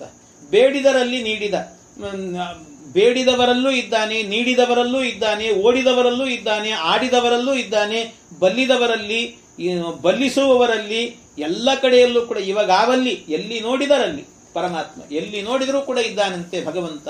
ಆದ್ರಿಂದ ಯಾವತ್ತೂ ಕೂಡ ಹೇಗೆ ಅಂತ ಹೇಳಿದ್ರೆ, ತಪ್ತ ಲೋಹವು ನೋಳ್ಪ ಜನರಿಗೆ ಸಪ್ತದಿಕ್ವನ ತೆರದಿ ತೋರುವುದು, ಲುಪ್ತ ಪಾವಕ ಲೋಹ ಕಾಂಬುದು ಪೂರ್ವದೋಪಾದಿ. ಅದು ಹೇಗೆ ಅಂದ್ರೆ, ಈ ಕೆಲವೊಮ್ಮೆ ಕಬ್ಬಣವನ್ನು ಕಾಯಿಸಿರ್ತೀವಿ. ಕಬ್ಬಣ ಕಾಯಿಸಿದಾಗ ಅದು ಕೆಂಪಾಗ್ತದೆ. ಕಬ್ಬಣ ಕೆಂಪಾಗ್ತದೆ. ನೋಡಿದ ಕೂಡಲೇ ಬೆಂಕಿ ಅಂತ ಹೇಳ್ತೀವಿ. ಕೆಂಪಾಗಿರ್ತದೆ, ನೋಡಿದ ಕೂಡಲೇ ಬೆಂಕಿ ಅಂತ ಹೇಳ್ತೀವಿ. ಆದ್ರೆ ಬೆಂಕಿ ಅಂತ ಹೇಳಿರ್ತೀವಿ, ಆದ್ರೆ ಆಮೇಲೆ ಸ್ವಲ್ಪ ಹೊತ್ತಾದ ನಂತರ ತಣ್ಣಗಾಗ್ತದೆ. ತಣ್ಣಗಾದ್ಮೇಲೆ ನಾವೇನಂತೀವಿ ಅದನ್ನು ನೋಡಿ? ಕಬ್ಬಣ ಅಂತೀವಿ. ಹಾಗಾದ್ರೆ ಅದು ಬೆಂಕಿನೋ ಕಬ್ಬಣ ಅಂತ ಏನದು ಹಾಗಾದ್ರೆ? ಆದ್ರೆ ಕಾಯಿಸಿದಾಗ ಅದನ್ನು ನಾವು ಕಬ್ಬಣ ಅಂತ ಗೊತ್ತಿದ್ರು ಕೂಡ ಬೆಂಕಿ ಅಂತ ಹೇಳ್ತಿರ್ತೀವಿ ನಾವು. ಬೆಂಕಿ ಅಂದ್ರೆ ಅಭಿಪ್ರಾಯ ಏನು? ಅದರಲ್ಲಿ ಅಷ್ಟು ಬಿಸಿ ಇದೆ ಅಂತ ಅರ್ಥ. ಅದು ಚೆನ್ನಾಗಿ ತಪ್ತವಾಗಿದೆ, ಬಹಳ ಬಿಸಿ ಇದೆ ಅಂತ. ಹಾಗೆ ಈ ಜಗತ್ತೇ ಪರಮಾತ್ಮ ಅಂತ ಹೇಳೋದ್ರ ಅಭಿಪ್ರಾಯ ಏನು ಅಂತ ಹೇಳಿದ್ರೆ, ಅದರಲ್ಲಿ ಬಿಸಿ ಇರೋದ್ರಿಂದ ಅದನ್ನು ಬೆಂಕಿ ಅಂತ ಹೇಗೆ ಕರಿತೀವಿ, ಅದೇ ರೀತಿ ಎಲ್ಲೆಡೆಯಲ್ಲೂ ಕೂಡ ಪರಮಾತ್ಮ ಇರೋದ್ರಿಂದಾಗಿ ಈ ಜಗತ್ತೇ ಪರಮಾತ್ಮ ಅಂತ ಹೇಳ್ತೀವಿ. ಹಾಗೆ ಅಭಿಪ್ರಾಯ ಹೊರತು ಜಗತ್ತಿಗೂ ಪರಮಾತ್ಮನಿಗೂ ಅಭೇದ ಅಂತ ಚಿಂತನೆ ಮಾಡಬಾರದು. ಭೇದವೇ ಇದೆ ಪರಮಾತ್ಮನಿಗೂ ಜಗತ್ತಿಗೂ ಕೂಡ ಭೇದ. ಆದರೆ ಏನು ಅಭಿಪ್ರಾಯ ಅಂತ ಹೇಳಿದ್ರೆ, ಈ ರೀತಿ ತಪ್ತ ಲೋಹವು, ಆ ಕಾದ ಕಬ್ಬಿಣವನ್ನು ನೋಡಬೇಕಾದ್ರೆ ನಾವು ಬೆಂಕಿ ಅಂತ ಹೇಗೆ ವ್ಯವಹಾರ ಮಾಡುತ್ತೇವೋ ಅದೇ ರೀತಿಯಲ್ಲಿ ಅಂತ ತಿಳ್ಕೊಳ್ಬೇಕು. ಸಪ್ತವಾಹನ ನಿಖಿಲ ಜನರೊಳು ವ್ಯಾಪ್ತನಾದುದರಿಂದ ಸರ್ವರು ಆಪ್ತರಾಗಿ ಹರೆಲ್ಲ ಕಾಲದಿ ಹಿತವ ಕೈಗೊಂಡು. ಈ ರೀತಿ ಪರಮಾತ್ಮ ಎಲ್ಲರಿಗೂ ಕೂಡ ಹಿತವನ್ನು ಮಾಡುತ್ತಾ ಇದ್ದಾನೆ. ವಾರಿದನು ಮಳೆಗರಿಯೇ ಬೆಳದಿಹ ಭೂರುಹಂಗಳ ಚಿತ್ರಫಲರಸ ಬೇರೆ ಬೇರಿಪ್ಪಂತೆ ಬಹುವಿಧ ಜೀವರೊಳಗಿದ್ದು ಮಾರಮಣ ರವರವರ ಯೋಗ್ಯತೆ ಮೀರದಲೆ ಗುಣಕರ್ಮಗಳ ಅನುಸಾರ ನಡೆಸುವ ದೇವನಿಗೆ ವೈಷಮ್ಯವೆಲ್ಲಿಹುದು. ಅವನಿಗೆ ವೈಷಮ್ಯ ಅಂತ ಹೇಳಿದ್ರಲ್ಲ, ಅಂತಹದ್ದೆಲ್ಲ ಇಲ್ಲವೇ ಇಲ್ಲ ಪರಮಾತ್ಮನಿಗೆ. ಯಾಕೆ ಅಂತ ಹೇಳಿದ್ರೆ ಪರಮಾತ್ಮ ಅವನು ಯಾವ ರೀತಿ ಮಾಡ್ತಾನೆ ಅಂದ್ರೆ, ವಾರಿದನು ಮಳೆಗರಿಯೇ ಬೆಳೆದಿಹ ಬೂರುಹಂಗಳ ಚಿತ್ರಫಲರಸ. ಈ ಮೋಡ ಏನ್ ಮಾಡುತ್ತೆ, ಮಳೆ ಬೀಳಿಸುತ್ತೆ. ಮಳೆ ಬೀಳಿಸಿದಾಗ ಎಲ್ಲಾ ವೃಕ್ಷಗಳಲ್ಲೂ ಕೂಡ ಚೆನ್ನಾಗಿ ನೀರು ಬಂದು ಅದು ಕುಡಿದು ಚೆನ್ನಾಗಿ ಹಣ್ಣು ಕೊಡ್ತದೆ. ಆಮೇಲೆ ಹಣ್ಣು ಕೊಡ್ತದೆ. ಮಾವಿನ ಹಣ್ಣಿನ ಕಾಲ ಅಂದ್ರೆ ಮಾವಿನ ಹಣ್ಣು ಕೊಡ್ತದೆ. ಆ ಮಾವಿನ ಹಣ್ಣು ಕೊಡಬೇಕಾದ್ರೆ ಮಳೆ ಸುರಿಸಿದೆ. ಅಕ್ಕಪಕ್ಕದಲ್ಲಿ 2 ಗಿಡ ಇದ್ದು, 2 ಗಿಡದಲ್ಲಾಗಬೇಕಾದ್ರೆ ಒಂದು ಗಿಡ ಸಿಹಿಯಾದ ಹಣ್ಣು ಕೊಡ್ತದೆ, ಇನ್ನೊಂದು ಗಿಡ ಹುಳಿಯಾಗಿರುವ ಹಣ್ಣು ಕೊಡ್ತದೆ. ಯಾಕೆ ಹಾಗೆ ಮಾಡಿತು? ಓಹೋ, ಇದು ಏನೋ ಆ ವಾರಿಧಿ ಇದೆ ಅಲ್ವಾ, ವಾರಿಧಿ ಅಂದ್ರೆ ಮೇಘ. ಆ ಮೇಘ ಇಲ್ಲೇನೋ ವೈಷಮ್ಯ ಮಾಡಿದೆ, ಇದಕ್ಕೇನೋ ಪಕ್ಷಪಾತ. ಯಾಕೆಂದ್ರೆ ಇದಕ್ಕೆ ನೀರನ್ನು ಸುರಿಸಬೇಕಾದ್ರೆ ಸಿಹಿ ನೀರನ್ನು ಹಾಕಿದೆ, ಅದಕ್ಕೆ ಉಪ್ಪು ನೀರು ಹಾಕಿದೆ ಅಂತ ಯಾರಾದ್ರೂ ಹೇಳ್ತಾರೆ? ಯಾರು ಹೇಳೋದಿಲ್ಲ. ಮೋಡ ಎಲ್ಲಾದ್ರೂ ಕೂಡ ಒಂದು ಕಡೆ ಉಪ್ಪು ನೀರು, ಇನ್ನೊಂದು ಕಡೆ ಸಿಹಿ ನೀರು ಅಂತ ಪಕ್ಕದಲ್ಲಿ ಇದ್ರೂ ಕೂಡ ಒಂದಕ್ಕೆ ಸಿಹಿ ನೀರು ಹಾಕೋದು, ಇನ್ನೊಂದಕ್ಕೆ ಉಪ್ಪು ನೀರು ಹಾಕೋದು ಅಂತ ಮಾಡ್ತದೆ? ಏನಿಲ್ಲ. ಅದು ತನ್ನಷ್ಟಕ್ಕೆ ತಾನು ನೀರು ಸುರಿಸ್ತಾ ಹೋಗುತ್ತಷ್ಟೇ. ಆದ್ರೆ ಮತ್ತೆ ಹಣ್ಣು ಯಾಕೆ ಒಂದು ಹುಳಿ ಆಯ್ತು ಒಂದು ಸಿಹಿ ಆಯ್ತು ಅಂತ ಕೇಳಿದ್ರೆ, ಆ ಹಣ್ಣಿನ ಬೀಜ ಇದೆಯಲ್ಲ, ಬೀಜದ ಸ್ವಭಾವ ಅದು ಅಂತ ಹೇಳಿದ್ರೆ. ಬೀಜದ ಸ್ವಭಾವ, ಒಂದು ಹಣ್ಣು ಸಿಹಿಯಾದ ಬೀಜ, ಒಂದು ಇನ್ನೊಂದು ಹುಳಿಯಾದ ಬೀಜ. ಈ ರೀತಿಯಲ್ಲಿ ಬೀಜದ ಸ್ವಭಾವ ಆಗಿರುವಂತೆ ವಾರಿದನು ಮಳೆಗರಿಯೇ ಬೆಳೆದಿಹ ಬೂರುಹಂಗಳ ಚಿತ್ರಫಲರಸ ಬೇರೆ ಬೇರಿಪ್ಪಂತೆ ಬಹುವಿಧ ಜೀವರೊಳಗಿದ್ದು.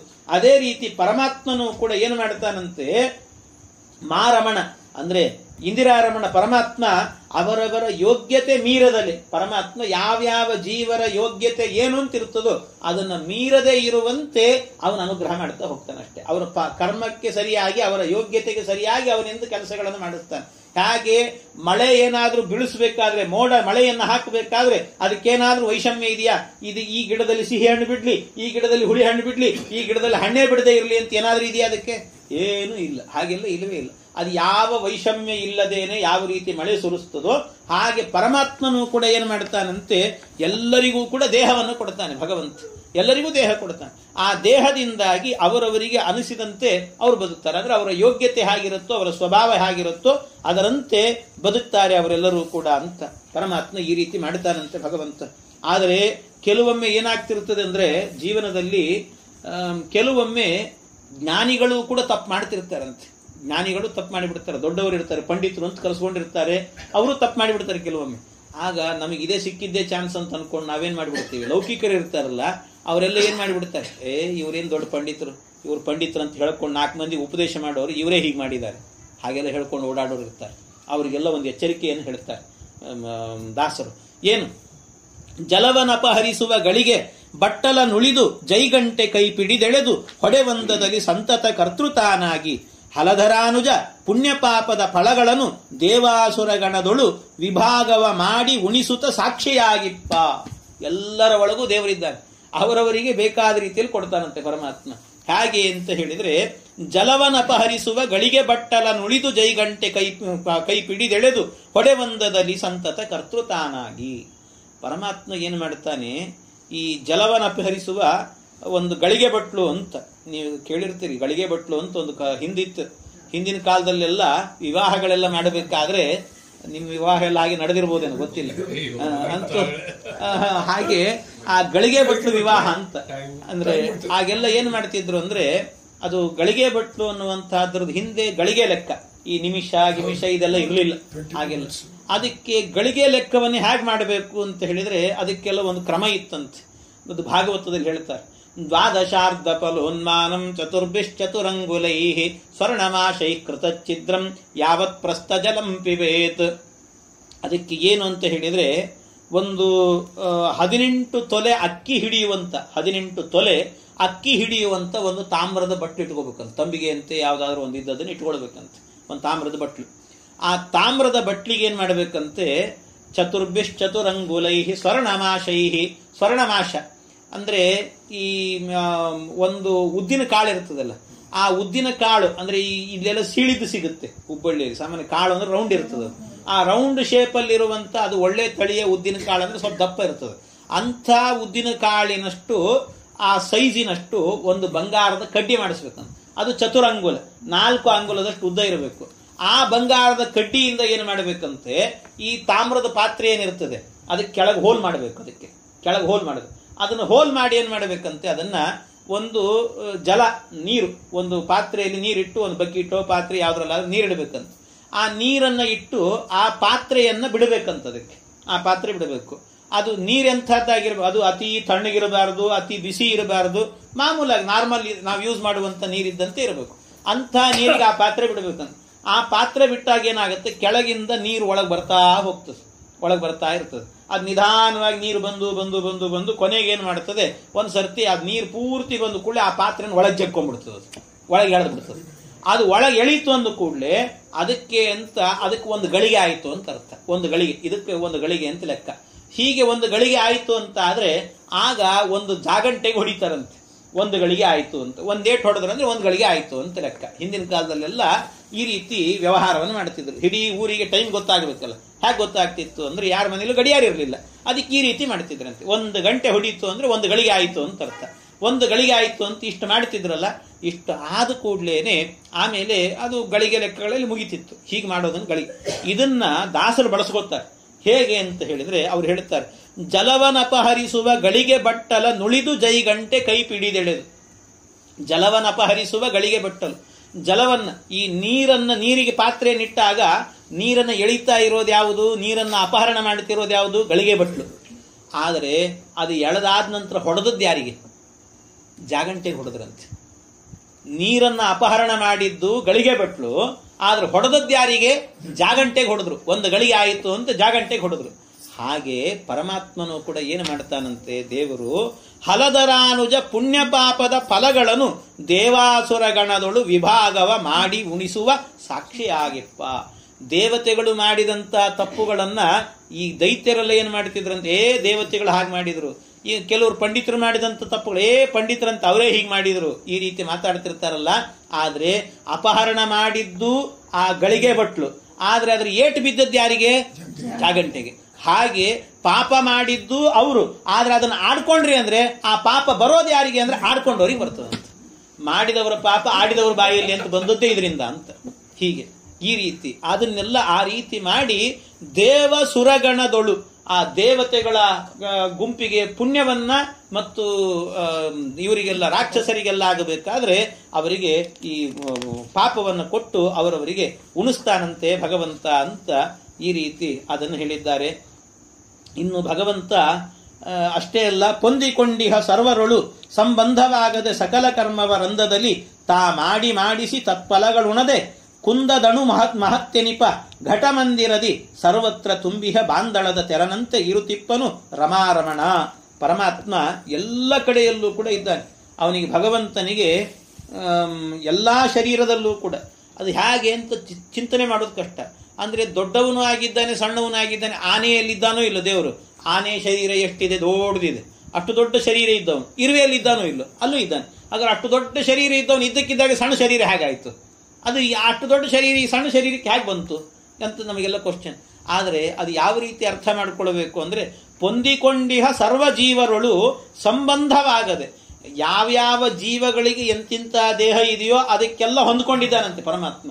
ಎಲ್ಲದಕ್ಕೂ ಕೂಡ ಹೊಂದಿಕೊಂಡೇ ಇದ್ದಾನೆ. ಅದು ಯಾವ ರೀತಿ ಅಂದ್ರೆ ಆಕಾಶದಂತೆ ಅಂತ. ಯಾವ ರೀತಿ ಅಂತ ಹೇಳಿದ್ರೆ ಅದಕ್ಕೆ ಕುಂದದಣು ಮಹತ್ಯನಿಪ ಘಟಮಂದಿರದಿ ಸರ್ವತ್ರ ತುಂಬಿಹ ಬಾಂದಳದ. ಈ ಘಟ ಅಂದ್ರೆ ಮಡಿಕೆ ಒಳಗೆ ಆಕಾಶ ಇದೆಯೋ ಇಲ್ಲೋ. ಆಕಾಶ ಅಂದ್ರೆ ಬೇರೆ ಏನಲ್ಲ, ಮೇಲ್ ಕಾಣೋದಲ್ಲ, ಸ್ಪೇಸಿಗೆ ಆಕಾಶ, ಅವಕಾಶವನ್ನೇ ಆಕಾಶ ಅಂತ ಕರೆಯೋದು. ಅದ್ರ ಒಳಗೆ ಸ್ಪೇಸ್ ಇದೆಯೋ ಇಲ್ಲೋ, ಸ್ಪೇಸ್ ಇದೆ, ಅಲ್ಲೂ ಅವಕಾಶ ಇದೆ, ಆಕಾಶ ಇದೆ. ಮತ್ತೆ ಮನೆ ಒಳಗಿದೆಯೋ ಇಲ್ಲ ಆಕಾಶ, ಅಲ್ಲೂ ಇದೆ. ಹಾಗಾದ್ರೆ ಎಲ್ಲಾ ಕಡೆಯಲ್ಲೂ ಕೂಡ ಆಕಾಶ ಇದೆ. ಎಲ್ಲಾ ಕಡೆಯಲ್ಲೂ ಕೂಡ ಆಕಾಶ ಇದ್ರೂ ಕೂಡ ಆಕಾಶಕ್ಕೆ ಯಾವುದಾದ್ರೂ ವಿಕಾರ ಇದೆಯಾ? ಆಕಾಶಕ್ಕೆ ಯಾವ ವಿಕಾರ ಇಲ್ಲ. ನಾವು ಮನೆ ಕಟ್ಟಿದ್ದೀವಿ ಅಷ್ಟೇ, ಮನೆ ಗೋಡೆ ಹೊಡೆದ್ರೆ ಆ ಕಡೆಯೂ ಆಕಾಶ, ಈ ಕಡೆಯೂ ಆಕಾಶ, ಆ ಆಕಾಶ ಈ ಆಕಾಶ ಒಂದೇ ಅಷ್ಟೇ. ಈ ರೀತಿ ಆಗೋಗ್ಬಿಡು. ಹಾಗೆ ಪರಮಾತ್ಮನೂ ಕೂಡ ಹೇಗಿದ್ದಾನೆ ಅಂದ್ರೆ ತೇಜೋ ರೂಪದಿಂದ ಇದ್ದಾನೆ. ಎಲ್ಲಾ ಕಡೆಯಲ್ಲೂ ಕೂಡ ಇದ್ದಾನೆ ಭಗವಂತ. ಆನೆಯ ದೇಹದಲ್ಲಿ ಆನೆ ಗಾತ್ರದಲ್ಲಿದ್ದಾನೆ, ಇರುವೆ ದೇಹದಲ್ಲಿ ಇರುವೆ ಗಾತ್ರದಲ್ಲಿದ್ದಾನೆ. ಎಲ್ಲೆಡೆಯಲ್ಲೂ ಕೂಡ ಪರಮಾತ್ಮ ಬಾಂದಳದ ತೆರನಂತೆ ಇರುತಿಪ್ಪನು ರಮಾರಮಣ. ಈ ರೀತಿ ಪರಮಾತ್ಮ ಇದ್ದಾನೆ, ಎಲ್ಲೆಡೆಯಲ್ಲೂ ಕೂಡ ಭಗವಂತ ಇದ್ದಾನೆ ಅಂತ ಹೇಳ್ತಾರೆ. ಕಾದ ಕಬ್ಬಿಣ ಹಿಡಿದು ಬಡಿಯಲು ವೇದನವು ಲೋಹಗಳಿಗಿಲ್ಲದೆ ಲಾದುದೇನೈ ಅನಲಗಾವ್ಯಥೆಯೇನು ಮಾಡಿದರು. ಆದಿದೇವನು ಸರ್ವಜೀವರ ಕಾದುಕೊಂಡಿಹ ಒಳಹೊರಗೆ ದುಃಖಾದಿಗಳ ಸಂಬಂಧವಾಗುವವೇನೋ ಚಿನ್ಮಯಗೆ. ಅಲ್ಲ ಮತ್ತೆ ಹಾಗಾದ್ರೆ ಆ ದೇಹಗಳಲ್ಲೆಲ್ಲ ಇದ್ದಾನೆ ಅಂದ್ರೆ ಅವನಿಗೂ ಕೂಡ ಈ ದೇಹಕ್ಕಾಗುವಂತ ದುಃಖ, ನೋವು, ನಲಿವು, ಸುಖ, ದುಃಖ ಇವೆಲ್ಲ ಆಗಬೇಕಲ್ಲ ಅಂದ್ರೆ ಅದಾಗುವುದಿಲ್ಲ. ಹಾಗೆ ಕಾದ ಕಬ್ಬಿಣ ಹಿಡಿದು ಬಡಿಯಲು ವೇದನವು ಲೋಹಗಳಿಗಲ್ಲದೆ ಲಾದುದೇನೈ ಅನಲಗಾವ್ಯತೆ ಏನು ಮಾಡಿದರು. ನಾವು ಕಾದ ಕಬ್ಬಿಣ ಬಗ್ಗಿಸ್ಬೇಕು ಅಂದ್ರೆ ಕಾಯಿಸ್ಬೇಕು ಕಬ್ಬಿಣವನ್ನು. ಅದನ್ನ ಕಾದ ಕಬ್ಬಿಣವನ್ನು ಹಿಡಿದು ಬಡಿತಿರುತ್ತೆ. ಬಡದಾಗ ಅದ್ರ ಏಟೆಲ್ಲ ಕಬ್ಬಿಣಕ್ಕೆ ಬೀಳ್ತಿರ್ತದೆ. ಆ ಕಬ್ಬಿಣಕ್ಕೆ ಬೀಳ್ತದೆ ಅಂದ ಮಾತ್ರಕ್ಕೆ ಯಾರಾದ್ರೂ ಕೂಡ ಆ ಕಬ್ಬಿಣದಲ್ಲಿ ಕಾದಿರ್ತದಲ್ಲ, ಬಿಸಿ ಇರ್ತದಲ್ಲ, ಆ ಬಿಸಿಗೇನಾದ್ರೂ ನೋವಾಯ್ತು ಅಂತ ಹೇಳ್ತಾರೆ ಯಾರಾದ್ರೂ? ಕಬ್ಬಿಣಕ್ಕೆ ನೋವು ಅಷ್ಟೇ. ಅದೇ ರೀತಿಯಲ್ಲೂ ಕೂಡ ಪರಮಾತ್ಮ ಆದಿದೇವನು ಸರ್ವಜೀವರ ಕಾದುಕೊಂಡಿಹ, ಎಲ್ಲಾ ಜೀವರ ಒಳಗಿದ್ದುಕೊಂಡು ಕಾಯ್ತಾ ಇರ್ತಾನೆ, ನಮ್ಮನ್ನು ರಕ್ಷಣೆ ಮಾಡ್ತಿರ್ತಾನೆ. ಒಳ ಹೊರಗೆ ದುಃಖಾದಿಗಳ ಸಂಬಂಧವಾಗುವುವೇನೋ ಚಿನ್ಮಯಗೆ. ಅವನು ಚಿನ್ಮಯ ಪರಮಾತ್ಮ. ಅವನಿಗೇನಾಗುತ್ತೆ ಹೇಳಿ? ಅವನಿಗೆ ಯಾವ ರೀತಿಯಲ್ಲೂ ಕೂಡ ನೋವು ನಲಿವುಗಳೆಲ್ಲವೂ ಕೂಡ ಇಲ್ಲ ಅವನಿಗೆ, ಪರಮಾತ್ಮನಿಗೆ. ಎಲ್ಲರಿಗೂ ಕಾದ ಕಬ್ಬಿಣದಲ್ಲಿ ಕಾದ ಅಂದ್ರೆ ಅಗ್ನಿ ಇರುತ್ತಲ್ಲ, ಅಗ್ನಿಯಂತೆ ಇರ್ತಾನೆ ಪರಮಾತ್ಮ. ಅವನಿಗೇನು ಆಗೋದೇ ಇಲ್ಲ ಭಗವಂತನಿಗೆ ಅಂತ. ಹೀಗೆ ಆ ಪರಮಾತ್ಮ ಇದ್ದಾನೆ ಅಂತ. ಇನ್ನು ಮಳಲ ಮನೆ ಮಾಡಿ ಪರಮಾತ್ಮ ಮಳಲ ಮನೆಗಳ ಮಾಡಿ ಮಕ್ಕಳು ಕೆಲವು ಕಾಲದಲಾಡಿ ಮೋದದಿ ತುಳಿದು ಕೆಡಿಸುವ ತೆರದಿ ಲಕುಮೀರಮಣ ಲೋಕಗಳ ಹಲವು ಬಗೆಯಲ್ಲಿ ನಿರ್ಮಿಸುವ ನಿಶ್ಚಲನು ತಾನಾಗಿದ್ದು ಸಲಹುವ ಎಲರುಣಿಯೋವೋಲ್ ನುಂಗವೆಲ್ಲಿಗಿಹೋದೋ ಸುಖ ದುಃಖ. ಅಬ್ಬ ಎಂತ ಶಬ್ದ ಹೇಳಿಬಿಟ್ಟಿದ್ದಾರೆ ದಾಸರು. ಅಂದ್ರೆ ಭಗವಂತ ಹೇಗೆ ಅಂದ್ರೆ ಇಷ್ಟೆಲ್ಲ ಮಾಡ್ತಾನಲ್ಲ ಪರಮಾತ್ಮ. ಕೆಲವರು ಹೇಳ್ತಿರ್ತಾರೆ ಅಲ್ಲ, ಇಷ್ಟೆಲ್ಲ ಸೃಷ್ಟಿ ಮಾಡಿದ್ದಾನೆ, ಇಷ್ಟೆಲ್ಲ ಅನುಗ್ರಹ ಮಾಡಿದ್ದಾನೆ, ಎಂಥ ಕಟುಕ ಆ ದೇವರು, ಎಂಥ ಕಟುಕ. ಯಾಕೆ ಅಂದ್ರೆ ಇಷ್ಟೆಲ್ಲ ಮಾಡಿ ಕೊನೆಗೆ ಪ್ರಳಯ ಮಾಡಿಬಿಡ್ತಾನಲ್ಲ. ಎಲ್ಲ ಬದುಕಿರಬೇಕಾದ್ರೆ ಅವ್ರನ್ನೆಲ್ಲ ಪ್ರಳಯದಲ್ಲಿ ಕರ್ಕೊಂಡು ಹೋಗಿಬಿಡ್ತಾನಲ್ಲ, ಎಷ್ಟು ಕಟುಕ ಇರಬೇಕು ಹೇಳಿ. ಯಾರಾದ್ರೂ ಒಬ್ಬ ಮೇಕೆಯನ್ನು ಮೇಯಿಸ್ತಾನೆ ಚೆನ್ನಾಗಿ. ಮೇಕೆ ಯಾಕೆ ಮೇಯಿಸ್ತಾನ ಅವನು? ಚೆನ್ನಾಗಿ ಮೇಯ್ಲಿ, ಅದರ ಮಾಂಸ ಎಲ್ಲ ಒಳ್ಳೆ ದಷ್ಟಪುಷ್ಟವಾಗ್ಲಿ, ಆಮೇಲೆ ನಾಳೆ ಅದನ್ನು ಚೆನ್ನಾಗಿ ಬಡದು ತಿನ್ಬಹುದು ಅಂತ ಹೇಳ್ಬಿಟ್ಟು. ಹಾಗೆ ಆ ರೀತಿಯಲ್ಲಿ ದೇವರು ಕೂಡ ಇದನ್ನೆಲ್ಲ ನಮ್ಮನ್ನೆಲ್ಲ ಚೆನ್ನಾಗಿ ಬೆಳೆಸಿ ಮಾಡಿ ಎಲ್ಲ ಮಾಡಿ ಅವನ್ನ ಏನಂತ ಕರೀತಾರೆ? ಮೇಕೆಯನ್ನು ಕಡಿಯೋವನು ಕಟುಕ ಅಂತಲೇ ಕರೆಯೋದು ಅವನು. ಹಾಗೆ ಅದೇ ರೀತಿಯಲ್ಲಿ ನಮ್ಮನ್ನೆಲ್ಲ ಇಷ್ಟು ಚೆನ್ನಾಗಿ ನೋಡಿಕೊಂಡು ಬೆಳೆಸಿ ಮಾಡಿ ಎಲ್ಲ ಮಾಡಿ ಆದ ನಂತರ ಕೊನೆಯಲ್ಲಿ ಭಗವಂತ ಪ್ರಳಯ ಮಾಡಿಬಿಡ್ತಾನಲ್ಲ, ಎಂಥ ಕಟುಕ ಇವನು ಭಗವಂತ ಅಂತ ಹೇಳಿದ್ರೆ. ಭಗವಂತ ಕಟುಕ ಅಲ್ಲ, ಮಕ್ಕಳ ಮನಸ್ಸು ಒಂದು ಪರಮಾತ್ಮನದ್ದು. ಮಕ್ಕಳ ಮನಸ್ಸು, ಇದನ್ನು ತಿನ್ನಬೇಕು ಉಣಬೇಕು ಇದೆಲ್ಲ ಗೊತ್ತೇ ಇಲ್ಲ ಅವನಿಗೆ ಭಗವಂತನಿಗೆ. ಮಕ್ಕಳು ಏನು ಮಾಡ್ತಾರಂತೆ, ಈ ನೀವು ಸಮುದ್ರ ತೀರಕ್ಕೆ ಕರ್ಕೊಂಡು ಹೋದ್ರೆ ಒಂದು ಸ್ವಲ್ಪ ಸ್ನಾನ ಮಾಡ್ತವೆ, ಅಲ್ಲಿ ಉಸುಗಿರ್ತದೆ. ಆ ಉಸುಗನ್ನು ತಗೊಂಡು ಏನು ಮಾಡ್ತಾವೆ, ಅಲ್ಲೇ ಮನೆ ಕಟ್ತಾವೆ, ಗೋಪುರದ ಮನೆಗಳನ್ನೆಲ್ಲ ಕಟ್ತಿರ್ತಾರೆ. ಗೋಪುರದ ಮನೆಯೆಲ್ಲ ಕಟ್ಟಿದ ನಂತರ ಆಮೇಲೆ ಮಕ್ಕಳೇನಾದ್ರೂ ಕೂಡ ಇಲ್ಲೇ ವಾಸ ಮಾಡಿಬಿಡೋಣ, ಇಲ್ಲೇ ಇದ್ಬಿಡೋಣ ಅಂತ ಹೇಳ್ತಾರೆ. ಯಾರಾದ್ರೂ ಕೂಡ ಮಕ್ಕಳು, ಯಾವ ಮಕ್ಕಳು ಹೇಳೋದಿಲ್ಲ ಆ ರೀತಿಯಲ್ಲಿ. ಅವು ಏನು ಮಾಡ್ತಾವೆ, ಕೊನೆಗೆ ಆಟ ಎಲ್ಲ ಮುಗೀತು ಅಂದ್ರೆ ಅದನ್ನೆಲ್ಲ ಆಟ ಗೂಟ ಮುಗೀತು ಎಲ್ಲ ಮುಗೀತು ಅಂತ ಅಳಿಸ್ಬಿಟ್ಟು ಓಡಿ ಬಂದ್ಬಿಡ್ತಾವೆ ಮಕ್ಕಳು. ಹಾಗೆಲ್ಲ ನಾವು ಸಣ್ಣವರಿದ್ದಾಗ ಅದನ್ನೆಲ್ಲ ಮಾಡಿರ್ತೀವಿ. ಹಾಗಾಗಿ ಅದನ್ನೆಲ್ಲ ಏನೂ ಇಲ್ಲ ಅಂತ ಮಕ್ಕಳೆಲ್ಲವೂ ಕೂಡ ಏನು ಮಾಡ್ತಾವೆ, ಮನೆಯನ್ನ ಕಟ್ತಾವೆ. ಆದ್ರೆ ಕಟ್ಟಿ ಅಲ್ಲಿ ವಾಸ ಮಾಡಬೇಕು ಅಂತ ಕೂತ್ಕೊಳ್ತಾವೆ ಯಾವಾದ್ರೂ ಕೂಡ? ಇಲ್ವೇ ಇಲ್ಲ. ಹಾಗೆ ಪರಮಾತ್ಮನೂ ಕೂಡ ಇದನ್ನೆಲ್ಲವನ್ನು ಕೂಡ ಇಡೀ ಪ್ರಪಂಚವನ್ನ ಮಕ್ಕಳಂತೆ ಮಾಡ್ತಾನಷ್ಟೇ. ಅವನಿಗೆ ಬೇಡ ಅನಿಸಿದಾಗ ಅದನ್ನೆಲ್ಲ ಅಳಿಸಿಬಿಡ್ತಾನಷ್ಟೇ. ದಾಸರು ಇನ್ನೊಂದು ಕಡೆ ಹೇಳ್ತಾರೆ, ಮಕ್ಕಳಾಡಿ ಮನೆ ಕಟ್ಟಿದಂತೆ ಆಟ ಸಾಕೆಂದು ಅಳಿಸಿ ಪೋದಂತೆ. ಇದೆಲ್ಲ ಸಂಸಾರ ಎನ್ನುವಂಥದ್ದು ಇಷ್ಟೇ. ಸಂಸಾರ ಮನೆಯನ್ನ ಕಟ್ಟಿಕೊಂಡಿದ್ದೇವೆ ಈಗಷ್ಟೇ, ಅದು ಯಾವತ್ತೋ ಒಂದು ದಿವಸ ಅಳಿಸಿ ಹೋಗುತ್ತಷ್ಟೆ. ಈ ರೀತಿ ಒಂದಲ್ಲ ಒಂದು ದಿವಸ ಹೋಗ್ಲೇಬೇಕಷ್ಟೇ. ಏನೂ ಮಾಡ್ಲಿಕ್ಕೆ ಸಾಧ್ಯ ಇಲ್ಲ, ಯಾರು ಇಲ್ಲಿ ಇರ್ಲಿಕ್ಕೆ ಸಾಧ್ಯವೇ ಇಲ್ಲ. ನಾವು ಇಲ್ಲೇ ಇರ್ತೀವಿ, ಊಟ ಬಿಡ್ಕೊಂಡಿರ್ತೀವಿ ಅಂತ ಯಾರು ಕೇಳ್ತಾರೆ? ಕರ್ಕೊಂಡು ಹೋಗೋರು ಕರ್ಕೊಂಡು ಹೋಗ್ತಾನೆ ಇರ್ತಾರೆ. ಆದ್ರಿಂದ ಇದೆಲ್ಲ ಸಾಧ್ಯವೇ ಇಲ್ಲ. ಆದ್ರಿಂದ ಈ ಮರಳಿನ ಮನೆಯನ್ನ ಮಕ್ಕಳು ಮಾಡಿ ಕೆಲವು ಕಾಲದಲ್ಲಾಡಿ ಮೋದದಿ ತುಳಿದು ಕೆಡಿಸುವ ತೆರದಿ ಲಕುಮೀರಮಣ ಲೋಕಗಳ. ಇದನ್ನೆಲ್ಲ ಆ ರೀತಿ ಮಾಡ್ತಾನಂತೆ. ಹಲವು ಬಗೆಯಲ್ಲಿ ನಿರ್ಮಿಸುವ ನಿಶ್ಚಲನು ತಾನಾಗಿದ್ದು ಸಲಹುವ ಎಲರುಣಿಯ ಓಲ್ ಅಂತ ಬಳಸಿದ್ದಾರೆ ಶಬ್ದ. ಏನ್ ಹೇಳಬೇಕು, ಇಂಥ ಶಬ್ದಗಳು ಬಳಸ್ತಾರೆ ದಾಸರು. ಎಲರುಣಿಯ ಓಲ್ ಅಂತ ಹೇಳಿದ್ರೆ ಅರ್ಥ ಏನು ಗೊತ್ತಾ? ಕನ್ನಡದಲ್ಲಿ ಎಲರು ಅಂತ ಹೇಳಿದ್ರೆ ಗಾಳಿ ಅಂತ ಅರ್ಥ. ಎಲರು ಅಂತ ಹೇಳಿದ್ರೆ ಕನ್ನಡದ ಭಾಷೆ, ಕನ್ನಡ ಬಹಳ ಚೆನ್ನಾಗಿ ಗೊತ್ತಿದ್ದವ್ರಿಗೆ ಅರ್ಥ ಆಗ್ತದೆ. ಆ ಎಲರು ಅಂತ ಹೇಳಿದ್ರೆ ಗಾಳಿ ಅಂತ ಅರ್ಥ. ಎಲರ ಉಣಿ ಅಂದ್ರೆ ಗಾಳಿಯನ್ನ ಉಣ್ಣುವವನು ಅಂತ ಅರ್ಥ. ಗಾಳಿಯನ್ನ ಉಣ್ಣುವವನು ಅಂತ ಹೇಳಿದ್ರೆ ಯಾರು ಅಂತ ಹೇಳಿದ್ರೆ ಓಲ್ ಅಂದ್ರೆ ಓಲ್ ಅಂದ್ರಲ್ಲ, ಗಾಳಿಯನ್ನ ಉಣ್ಣುವವನು ಅಂತ ಹೇಳಿದ್ರೆ ಸರ್ಪ ಏನು ಮಾಡುತ್ತದೆ ಅಂದ್ರೆ ಅವುಗಳಿಗೆಲ್ಲದಕ್ಕೂ ಕೂಡ ಹೇಳೋದೇ ಹೆಸರೇನು ಅಂತ ಹೇಳಿದ್ರೆ ವಾಯುಭಕ್ಷ ಅಂತ ಕರೀತಾರೆ. ಸರ್ಪಗಳೆಲ್ಲವೂ ಕೂಡ ಅವುಗಳಿಗೆ ಏನಿಲ್ದಿದ್ರೂ ಪರವಾಗಿಲ್ಲ, ಗಾಳಿ ಬೇಕಂತ, ಗಾಳಿಯನ್ನೇ ಊಟ ಮಾಡ್ಕೊಂಡು ಬದುಕ್ತಾವ ಸರ್ಪಗಳೆಲ್ಲವೂ ಕೂಡ. ಅದಕ್ಕೆ ವಾಯುಭಕ್ಷ ಅಂತ ಕರೀತಾರೆ ಅವನ್ನ. ಹಾಗೆ ಆ ರೀತಿ ಎಲರುಣಿಯ ಓಲ್, ಹಾವಿನಂತೆ ಅಂತ ಅರ್ಥ. ಹಾವಿನಂತೆ, ಸರ್ಪದಂತೆ ಇವನ್ನೆಲ್ಲವನ್ನು ಕೂಡ ನಾಶ ಮಾಡ್ತಾನೆ ಪರಮಾತ್ಮ ಅಂತ. ಸರ್ಪದಂತೆ ಅಂದ್ರೆ ಏನು ಅಭಿಪ್ರಾಯ? ದಾಸರ ಅಭಿಪ್ರಾಯ ಏನು ಅಂತ ಹೇಳಿದ್ರೆ ಇಷ್ಟೇ ಅಭಿಪ್ರಾಯ ದಾಸರದ್ದು. ಅವ್ರು ಹೇಳ್ತಾರೆ, ಏನು ಅಭಿಪ್ರಾಯ ಅಂದ್ರೆ, ಈ ಹಾವು ಏನು ಮಾಡುತ್ತಂತೆ, ಅದು ಮೊಟ್ಟೆಯನ್ನು ಹಾಕುತ್ತೆ. ಮೊದಲು ಮರಿ ಹಾಕಬೇಕಾದ್ರೆ ಮೊಟ್ಟೆ ಹಾಕ್ತದೆ. ಆ ಮೊಟ್ಟೆ ಹಾಕಿದ ಕೂಡ 10 ಮೊಟ್ಟೆಗಳಿದ್ದಾಗ ಅದರ ಹತ್ತಿರದಲ್ಲಿ ಯಾವ ಮೊಟ್ಟೆ ಸಿಗುತ್ತೋ ಆ ಮೊಟ್ಟೆ ತಾನೇ ತಿಂದುಬಿಡುತ್ತೆ. ತಾನು ಹಾಕಿರುತ್ತೆ ಮೊಟ್ಟೆಯನ್ನ, ತನ್ನ ಮೊಟ್ಟೆಯನ್ನ ತಾನೇ ತಿನ್ನುತ್ತೆ. ಯಾರಾದ್ರೂ ಹೇಳ್ತಾರೆ, ಅಯ್ಯೋ ತನ್ನ ಮರಿಯನ್ನು ತಾನೇ ತಿಂದು ಹಾಕಿತಿದ್ದು, ಇದು ಎಂಥ ಕಟುಕ ಪ್ರಾಣಿ ಇದು ಅಂತ ಹೇಳ್ತಾರೆ ಯಾರಾದ್ರೂ ಕೂಡ? ಇಲ್ಲ, ಇದು ಸ್ವಭಾವ, ಹಾವಿನ ಸ್ವಭಾವ. ಅದು ಹಾವಿನ ಸ್ವಭಾವ ಅಂತದ್ದಷ್ಟೇ, ಯಾರೇನ್ ಮಾಡ್ಲಿಕ್ಕಾಗತ್ತೆ? ಅದ್ರ ಸ್ವಭಾವ ಹಾಗೆ ಇಟ್ಟಿದ್ದಾನೆ. ಬೆಕ್ಕು ಮರಿ ಹಾಕುತ್ತೆ, ಮರಿ ಹಾಕಿದ ನಂತರ ಅನೇಕ ಮರಿಗಳಲ್ಲಿ ಒಂದು ಮರಿಯನ್ನು ತಾನು ತಿಂದುಬಿಡುತ್ತದಂತೆ. ಯಾಕೆ ಅಂತ ಹೇಳಿ ಅದು ಅದ್ರ ಸ್ವಭಾವ ಅಷ್ಟೇ, ಅದ್ರ ಸ್ವಭಾವ. ಯಾರೂ ಕೂಡ ಇದನ್ನ ಅಯ್ಯೋ ಕಟುಕ ಇದು ತನ್ನ ಮರಿಯನ್ನು ತಾನೇ ತಿಂತಿದ್ದು ಎಂಥ ನೀಚ ಪ್ರಾಣಿ ಯಾರು ಅನ್ಲಿಕ್ಕೆ ಹೋಗುದಿಲ್ಲ. ಯಾಕೆ? ಅದು ತನ್ನ ಸ್ವಭಾವ ಅಂತ ಅಂದುಕೊಂಡು ಎಲ್ಲರೂ ಸುಮ್ಮನಾಗ್ತಾರಂತೆ. ಹಾಗೆ ಭಗವಂತನು ಕೂಡ ಏನು ಮಾಡ್ತಾನೆ ಅಂತ ಹೇಳಿದ್ರೆ, ಈ ಇಡೀ ಪ್ರಪಂಚವನ್ನು ಸೃಷ್ಟಿ ಮಾಡಿದ ಪರಮಾತ್ಮ ಕೊನೆಯಲ್ಲಿ ಪ್ರಳಯ ಮಾಡ್ತಾನಲ್ಲ, ಏನಿದು? ದೇವಸ್ಯೈಷ ಸ್ವಭಾವೋಯಂ, ಇದೆಲ್ಲವೂ ಕೂಡ ಪರಮಾತ್ಮನ ಸ್ವಭಾವ ಅಷ್ಟೇ. ಅವನಿಗೇನಾದ್ರೂ ಕೂಡ ನಮ್ಮ ಮೇಲೆ ದ್ವೇಷ ಇದೆಯಾ? ಅದು ಏನು ದೋಷ ಅಂತ ಯಾವಾಗ ಆಗತ್ತೆ ಗೊತ್ತಾ? ದ್ವೇಷದಿಂದ ಏನಾದ್ರೂ ಪ್ರಳಯ ಮಾಡಿದ್ದ ಅಂತ ಆದ್ರೆ ಆಗ ದೋಷ ಆಗ್ತದೆ.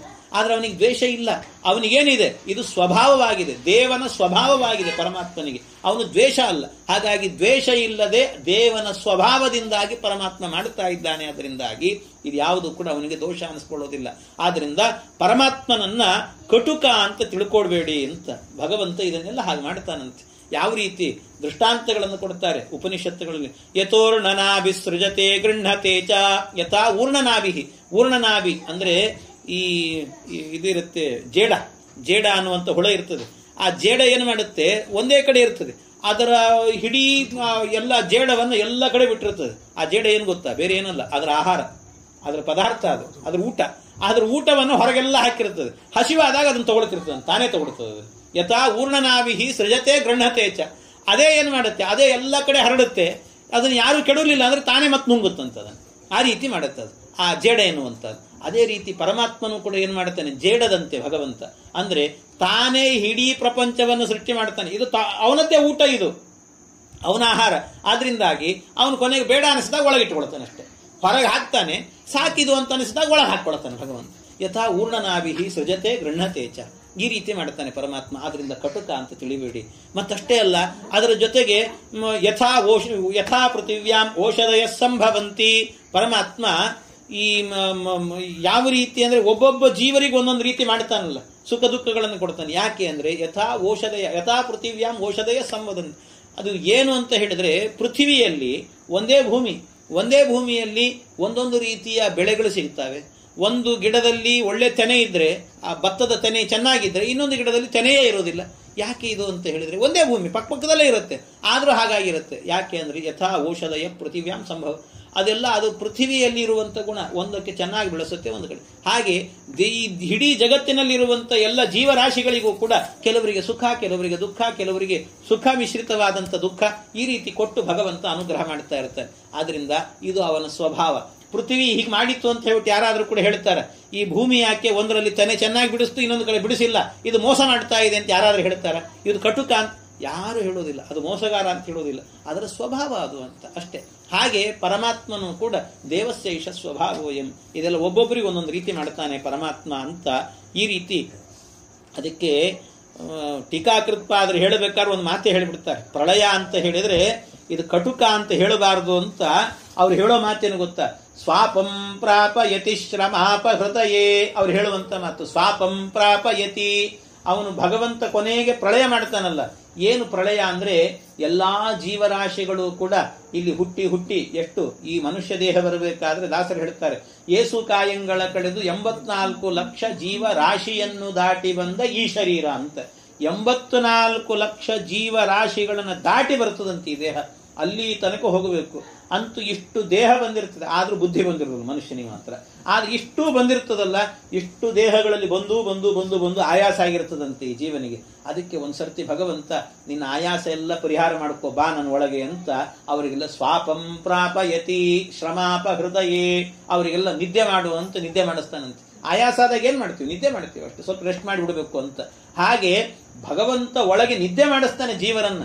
ಆದ್ರಿಂದ ನಮ್ಮ ಮೇಲೆ ಅನುಗ್ರಹ ಮಾಡಿದ್ದಾನೆ ಅಂತ ತಿಳ್ಕೊಳ್ಬೇಕೇ ಹೊರತು ಪರಮಾತ್ಮ ಇದನ್ನ ಮಾಡಿದ ಅಂದ ಕೂಡಲೇ, ಪ್ರಳಯ ಮಾಡಿದ ಅಂದ ಕೂಡಲೇ ಅವನು ಕಟುಕ ಅಂತ ಚಿಂತನೆ ಮಾಡಬಾರದು ಅಂತ ದಾಸರ ಅಭಿಪ್ರಾಯ ಅಂತ. ವೇಷ ಭಾಷೆಗಳಿಂದ ಜನರ ಪ್ರಮೋಷಗೈಸುವ ನಟಪುರುಷನವೋಲ್ ದೋಷ ದೂರನು ಲೋಕದೊಳು ಬಹುರೂಪ ಮಾತಿನಲ್ಲಿ ತೋಷಿಸುವನ ಅವರವರ ಮನದಭಿಲಾಷೆಗಳ ಪೂರೈಸುತ್ತ ದಿನ ಪೋಷಿಸುವ ಪೂತಾತ್ಮ ಪೂರ್ಣಾನಂದ ಜ್ಞಾನಮಯ. ಪರಮಾತ್ಮ ವೇಷ ಭಾಷೆಗಳಂದೆ. ಭಗವಂತ ಹೇಗೆ ಅಂದರೆ ನಮ್ಮ ಒಳಗೆ ಇರ್ತಾನೆ, ಆದರೆ ನಮ್ಮ ಒಳಗಿದ್ರೂ ಕೂಡ ನಮ್ಮ ಲೇಪ ಇಲ್ಲ ಅವನಿಗೆ. ನಾವು ಮಾಡುವಂಥ ಕರ್ಮದ ಲೇಪ ಇಲ್ಲ. ಯಾವ ರೀತಿ ಅಂದರೆ, ಈ ಕೆಲವೊಮ್ಮೆ ನಾಟಕ ಮಾಡೋರು ಇರ್ತಾರೆ. ನಾಟಕ ಮಾಡೋರು ಏನು ಮಾಡ್ತಾರೆ, ವೇಷ ಹಾಕ್ತಿರ್ತಾರೆ. ವೇಷ ಹಾಕಿದರೆ, ಆದರೆ ವೇಷ ಹಾಕಿದ್ದಾನಂತ ಯಾರಾದರೂ ಅವನನ್ನು ದ್ವೇಷ ಮಾಡ್ತಾರೆ. ಈಗ ಯಾವುದೋ ರಾಮಾಯಣ ಒಂದು ನಾಟಕ ರಾಮಾಯಣದ್ದು, ಅದರಲ್ಲಿ ರಾವಣನ ಪಾತ್ರ ಒಬ್ಬ ಹಾಕಿರ್ತಾನೆ. ಆ ರಾವಣನ ಪಾತ್ರ ಹಾಕಿದವನೇನಾದರೂ ಕೂಡ ಅವನು ಚೆನ್ನಾಗಿ ಪಾತ್ರವನ್ನು ನಿರ್ವಹಿಸಿ ಅದರಲ್ಲಿ ಸೀತಾಪಹರಣ ಅನ್ನುವ ಒಂದು ಪ್ರಸಂಗ ಇರ್ತದೆ.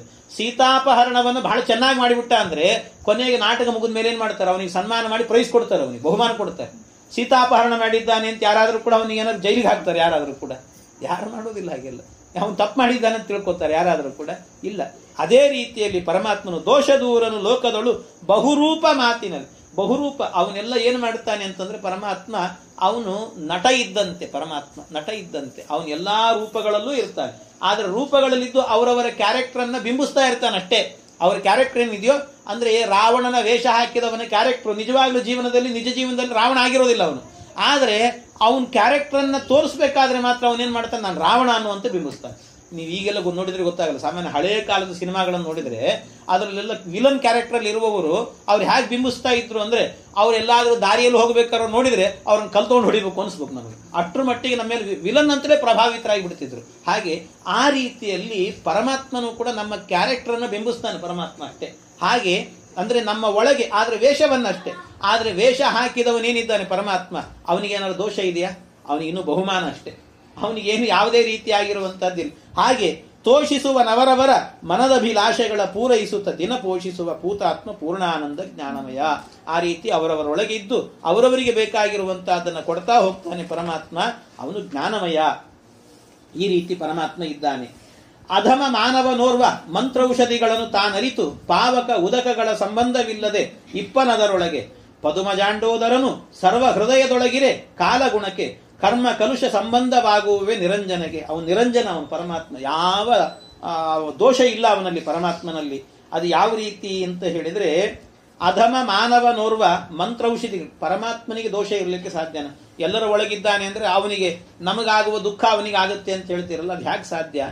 ಅಧಮ ಮಾನವನೇ ಇದ್ದಾನಲ್ಲ, ಅಧಮನಾದಂತ ಮಾನವನೇ ಕೆಲವೊಮ್ಮೆ ಏನು ಮಾಡ್ತಾನೆ, ಓರ್ವ ಮಂತ್ರೌಷಧಿಗಳನ್ನು ತಾನರಿತು, ಮಂತ್ರ ಔಷಧಿ ಇವುಗಳನ್ನೆಲ್ಲ ತಿಳ್ಕೊಂಡಿರ್ತಾನೆ. ಕೆಲವರೆಲ್ಲ ಏನ್ ಮಾಡ್ತಾರೆ, ಕೆಲವರೆಲ್ಲ ಇತರೆ ಧರ್ಮದವರೆಲ್ಲ ಕೆಲವರು ಏನ್ ಮಾಡ್ತಿರ್ತಾರೆ, ಕೆಲವು ಹಬ್ಬಗಳು ಅಂತ ಬಂದಾಗ ಇಡೀ ಇದರಲ್ಲಿ ಕೆಂಡ ಹಾಕಿರ್ತಾರೆ, ಕೆಂಡದ ಮೇಲೆ ಓಡಾಡ್ತಿರ್ತಾರೆ, ಆ ಕಡೆ ಈ ಕಡೆ ಓಡಾಡ್ತಿರ್ತಾರೆ.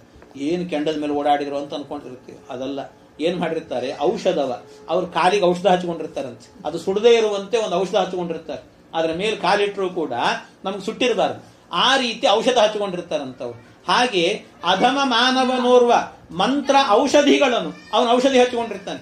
ಇನ್ನು ಕೆಲವರು ಇರ್ತಾರೆ ಮಂತ್ರ ಸಿದ್ಧಿ ಮಾಡ್ಕೊಂಡಿರ್ತಾರೆ. ಆ ಮಂತ್ರ ಸಿದ್ಧಿಯಿಂದ ನೀರಿನೊಳಗೆ ಮುಳುಗಿ ಕೂತಿರ್ತಾರೆ, ಒಂದೊಂದು ದಿನಗಟ್ಲೆ ಕೂಡ್ತಾರೆ. ದುರ್ಯೋಧನವಂತೂ ಎಷ್ಟೋ ದಿವಸ ಜಲಸ್ತಂಭನ ವಿದ್ಯೆಯನ್ನು ಕಲ್ತ್ಕೊಂಡು ಒಳಗೆ ಕೂತಿದ್ದಂತೆ. ಆ ರೀತಿಯಲ್ಲಿ ಅವನು ಕೂತ್ಕೊಂಡು ಮಾಡ್ತಾ ಇದ್ನಲ್ಲ ಜಪಗಳನ್ನೆಲ್ಲ. ಇವರೆಲ್ಲರೂ ಕೂಡ ಅಧಮ ಮಾನವರು. ಅವರೇನೆ ಅದರಲ್ಲೆಲ್ಲ ಓಡಾಡಬೇಕಾದ್ರೆ ಅವ್ರು ನೀರಿನೊಳಗೆ ಮುಳುಗಿದ್ರು, ಅದರ ಲೇಪ ಅವ್ರಿಗೆ ಆಗೋದಿಲ್ಲ ಅಂತ. ಅವ್ರಿಗೆ ಆಗೋದಿಲ್ಲ ಅಂತ ಆದ್ಮೇಲೆ ಉದಕಗಳ ಸಂಬಂಧವಿಲ್ಲದೆ ಇಪ್ಪನದರೊಳಗೆ ಪದುಮಜಾಂಡೋದರನು ಸರ್ವ ಹೃದಯದೊಳಗಿರೆ ಕಾಲ ಗುಣ ಕರ್ಮ ಕಲುಷ ಸಂಬಂಧವಾಗುವವೇ. ಆ ಪರಮಾತ್ಮನಿಗೆ ನಿರಂಜನನಿಗೆ ಅವನು ಯಾವನೋ ಒಬ್ಬ ಮೂರ್ಖನಾದವನು ಕುಲುಮಾನವ, ಅವನೇ ಒಂದು ಮಂತ್ರವನ್ನ ಬಲ್ಲವನಾಗಿ ನೀರಿನೊಳಗೆ ಕೂತ ಅಂದ್ರೆ ನೀರಿನ ಸಂಬಂಧ ಆಗದೆ ಅಂದ್ರೆ ಉಸಿರುಗಟ್ಟಿ ಸಾಯದೆ ಮಾಡದೆ ಆರಾಮಾಗಿರ್ತಾನಂತೆ, ಅಲ್ಲಿ ಕೂತ್ಕೊಂಡಿರ್ತಾನೆ. ಹಾಗಾದ್ರೆ ಸಾಮಾನ್ಯ ವ್ಯಕ್ತಿಯೇ ಹಾಗಿರ್ತಾನೆ ಅಂದ್ರೆ ಜಗದೊಡೆಯ, ಜಗತ್ತನ್ನ ನಿರ್ಮಾಣ ಮಾಡಿದಂತ ಪರಮಾತ್ಮ ಅವನು ಇದಕ್ಕೆಲ್ಲ ಒಳಗಾಗ್ತಾನೆ ಅಂತ ಹೇಗೆ ನಂಬ್ತೀರಿ ನೀವೆಲ್ಲ?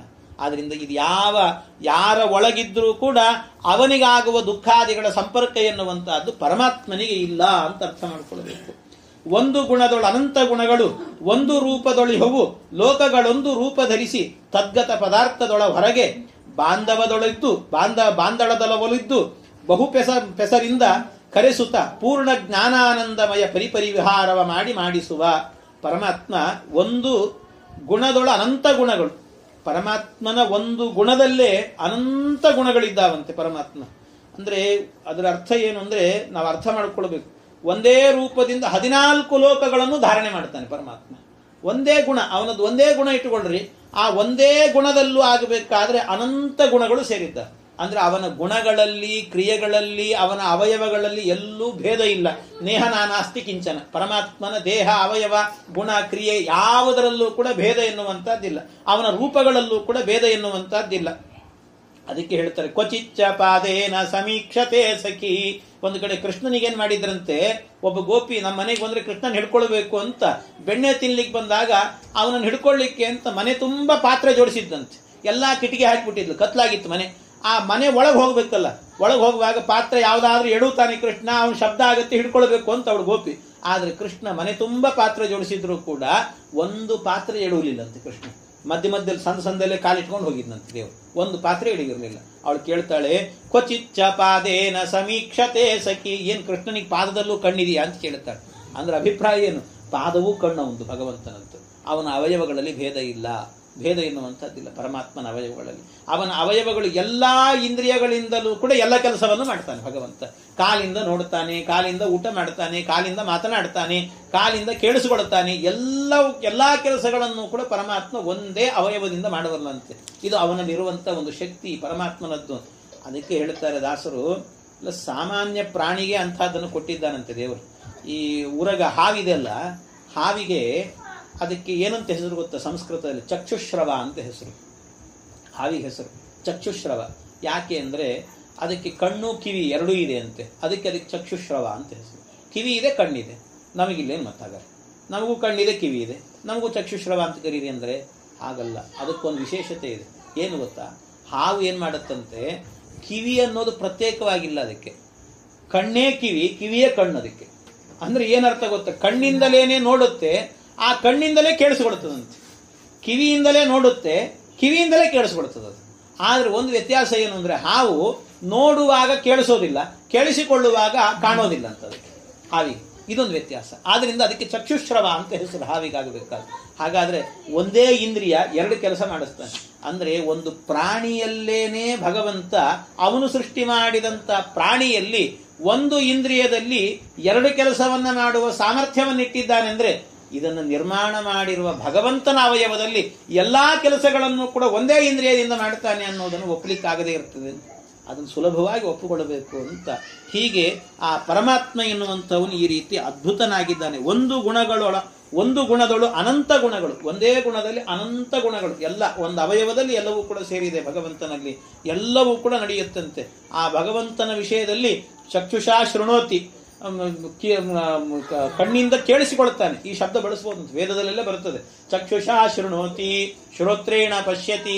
ಅವನು ಕಣ್ಣಿನಿಂದ ಕೇಳ್ತಾನೆ, ಅಷ್ಟೇ ಅಲ್ಲ ಕಿವಿಯಿಂದ ನೋಡ್ತಾನೆ.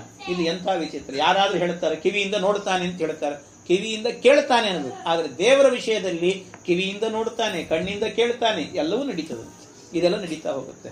ಹಾಗಾಗಿ ಈ ರೀತಿ ಪರಮಾತ್ಮ ಭಗವಂತ. ಇನ್ನು ಅವನ ರೂಪಗಳೇನಿದ್ದಾವೆ, ಲೋಕಗಳೊಂದು ರೂಪ ಧರಿಸಿ ತದ್ಗತ ಪದಾರ್ಥದೊಳ ಹೊರಗೆ ಅವನ ರೂಪಗಳನ್ನು ಧರಿಸಿದ್ದಾನೆ. ಪದಾರ್ಥಗಳ ಒಳಗೆ ಹೊರಗೆ ಎಲ್ಲ ಕಡೆ ಇದ್ದಾನೆ ದೇವರು. ಅವನ ರೂಪಗಳು ಇದ್ದಾವೆ, ರಾಮ, ಕೃಷ್ಣ, ವೇದವ್ಯಾಸ, ಎಲ್ಲ ರೂಪಗಳಲ್ಲೂ ಕೂಡ ಭೇದ ಚಿಂತನೆ ಮಾಡಬೇಕು. ಎಲ್ಲ ಒಂದೇ ರೂಪ ಪರಮಾತ್ಮನದ್ದು. ಆ ಭಗವಂತನದ್ದು ರೂಪ ಒಂದು, ನಾಮ ಹಲವು ಅಂತ. ಪರಮಾತ್ಮನದ್ದು ಒಂದೇ ರೂಪ ಪರಮಾತ್ಮನ. ಆದ್ರೆ ಮತ್ತೆ ರೂಪ ಒಂದು ಅಂತ ಅಂದುಕೊಂಡು ನಾವು ರಾಮ, ಕೃಷ್ಣ ಎಲ್ಲ ಒಂದೇ. ಹೌದು, ಒಂದೇ ಅಂದ ಮಾತ್ರಕ್ಕೇನೆ ಮತ್ತೆ ಸೀತಾಪತಿಯಾದಂತಹ ಕೃಷ್ಣದೇವರು ಅನ್ನಬಾರದು, ಮತ್ತೆ ರುಕ್ಮಿಣೀಪತಿಯಾದಂಥ ರಾಮದೇವರು ಅನ್ನಬಾರದು. ಹಾಗೆಲ್ಲ ಎರಡು ಒಂದೇ ಅಲ್ವಾ ಹೇಳ್ಬೋದಲ್ಲ?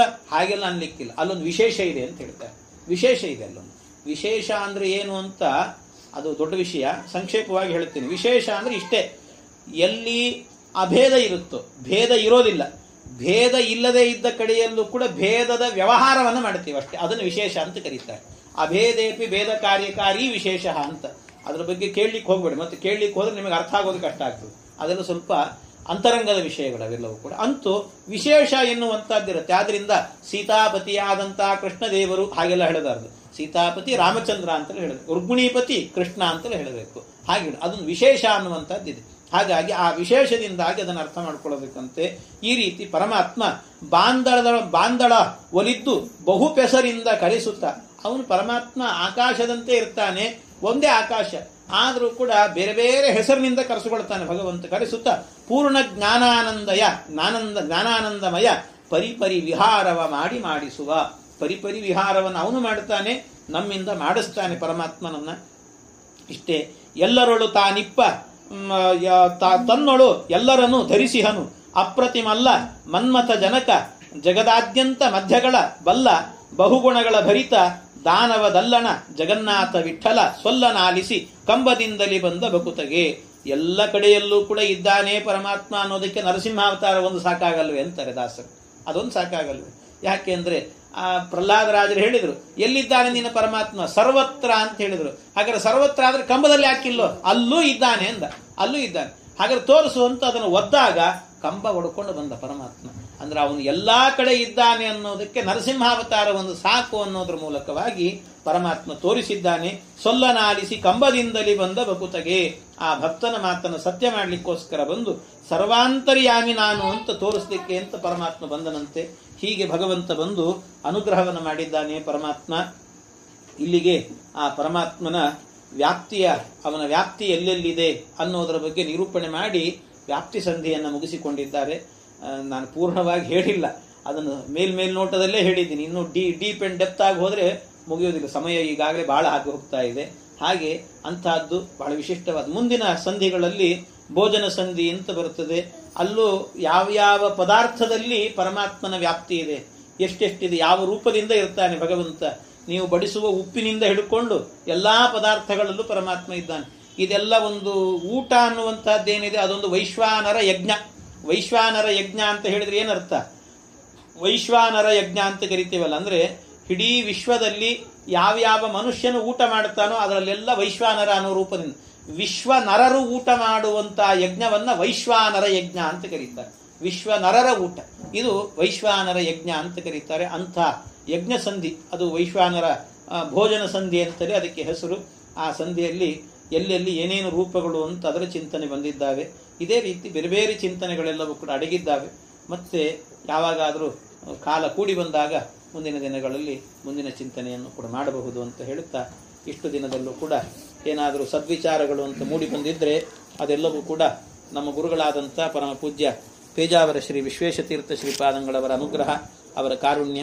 ತಪ್ಪಿದ್ದಲ್ಲಿ ಅದು ನನ್ನದ್ದು ಅಂತ ಹೇಳುತ್ತಾ, ಅದರ ಜೊತೆಗೆ ಈ ಉಪನ್ಯಾಸ ಮಾಲಿಕೆಯನ್ನು ಮನೆಯಲ್ಲಿ ನಡೆಸಬೇಕು ಅಂತ ಕೇಶವ ದೇಶಪಾಂಡೆಯವರು, ಅವರ ಮನೆಯವರು ಎಲ್ಲ ಸೇರಿಕೊಂಡು ಬಹಳ ಆನಂದದಿಂದ, ಅವರಿಗೇನೋ ಮನೆಯಲ್ಲಿ ಆಗಾಗ ಸತ್ಕರ್ಮ ನಡೀತಿರಬೇಕು ಅಂತ, ಒಳ್ಳೊಳ್ಳೆ ಕೆಲಸ ನಡೀತಿರಬೇಕು, ಬ್ರಾಹ್ಮಣರು ಬರಬೇಕು, ದೇವರ ಕಥೆ ಕೇಳಬೇಕು, ಆನಂದ ಪಡ್ತಿರಬೇಕು. ಅದೊಂದು ಆನಂದ ನೋಡಿ, ನೀವೆಲ್ಲ ನೋಡಿರ್ತೀರ. ಸಾಮಾನ್ಯ ಉಪನ್ಯಾಸಕ್ಕೆ ಬರುವಾಗ ಒಂದು ಆನಂದ ಅವರಿಗೆ, ಎಲ್ಲ ಮುಗಿಸಿ ಹೋಗಬೇಕಾದ್ರೂ ಒಂದು ಆನಂದ. ಏನು, ಎಲ್ಲ ಹೋಗುವವರಿಗೆಲ್ಲರಿಗೂ ಹೇಳ್ತಾರೆ ಪ್ರಸಾದ ತಗೊಳ್ರಿ ಅಂತ. ಅದೊಂದು ಸಂತೋಷ ಅವರಿಗೆ. ಬ್ರಾಹ್ಮಣರಿಗೆಲ್ಲ ಒಳ್ಳೆ ಅದು. ಆ ಪ್ರಸಾದಕ್ಕಿಂತಲೂ ಕೂಡ ಈ ಪ್ರಸಾದ ದೊಡ್ಡದು ಯಾವತ್ತೂ ಕೂಡ. ಈ ಪ್ರಸಾದ ಎನ್ನುವಂತಹದ್ದು, ಯಾಕೆ ಇದು ದೊಡ್ಡ ಅಮೃತ. ಇದು ಒಂದು ಪದಾರ್ಥವನ್ನು ತಿನ್ನಬೇಕಾದ್ರೆ ಒಬ್ಬನೇ ತಿನ್ನಬಾರ್ದಂತೆ ಶಾಸ್ತ್ರದಲ್ಲಿ ಹೇಳ್ತಾರೆ. ಯಾವುದಾದ್ರೂ ಸಿಹಿ ಪದಾರ್ಥವನ್ನು ಒಬ್ಬನೇ ತಿಂದುಬಿಟ್ಟ ಅಂತ ಆದ್ರೆ ಅವನಿಗೆ ನರಕ ಸಿಗ್ತದಂತೆ. ಯಾವ ನರಕ ಅಂದ್ರೆ ಕ್ರಿಮಿ ಭೋಜನ ಅನ್ನೋ ನರಕ ಅಂತ. ಯಾರಾದ್ರೂ ಬಚ್ಚಿಟ್ಕೊಂಡು ತಿಂತಿರ್ತಾರೆ. ಮನೆಗೆ ಯಾರಾದ್ರೂ ಬಂದ್ರೆ, ನೀ ಇಲ್ಲೇ ಇರು, ಒಂದು ನಿಮಿಷ ಒಳಗೆ ಹೋಗಿ ಬರ್ತೀನಿ, ಬಚ್ಚಿನ ಮನೆಗೆ ಹೋಗ್ತೀನಿ ಅಂತ ಹೇಳೋದು, ಒಳಗೆ ಹೋಗಿ ಪೇಡೆ ತಿಂದು ಬಂದ್ಬಿಡೋದು, ಹೀಗೆಲ್ಲ ಮಾಡ್ತಿರ್ತಾರೆ. ಇಂಥದ್ದು ಮಾಡಿದ್ರೆ ಅವ್ರಿಗೆ ಕ್ರಿಮಿ ಭೋಜನ ಅನ್ನೋ ನರಕಕ್ಕೆ ಹಾಕ್ತಾರಂತ.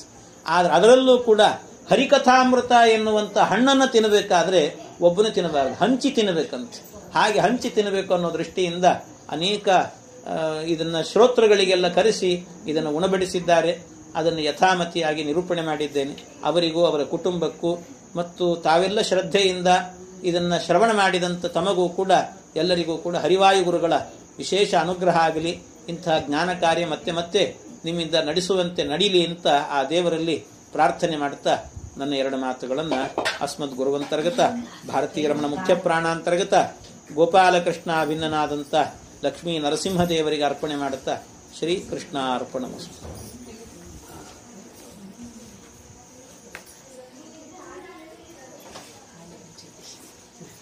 ಮತ್ತೀಗ ಹೇಳಿದ್ರು ಎಲ್ಲರೂ ಸಾವಕಾಶ ಪ್ರಸಾದ ತಗೊಂಡ್ರಿ, ಕಡಿಮೆ ಮಾಡ್ಕೊಂಡ್ರಿ.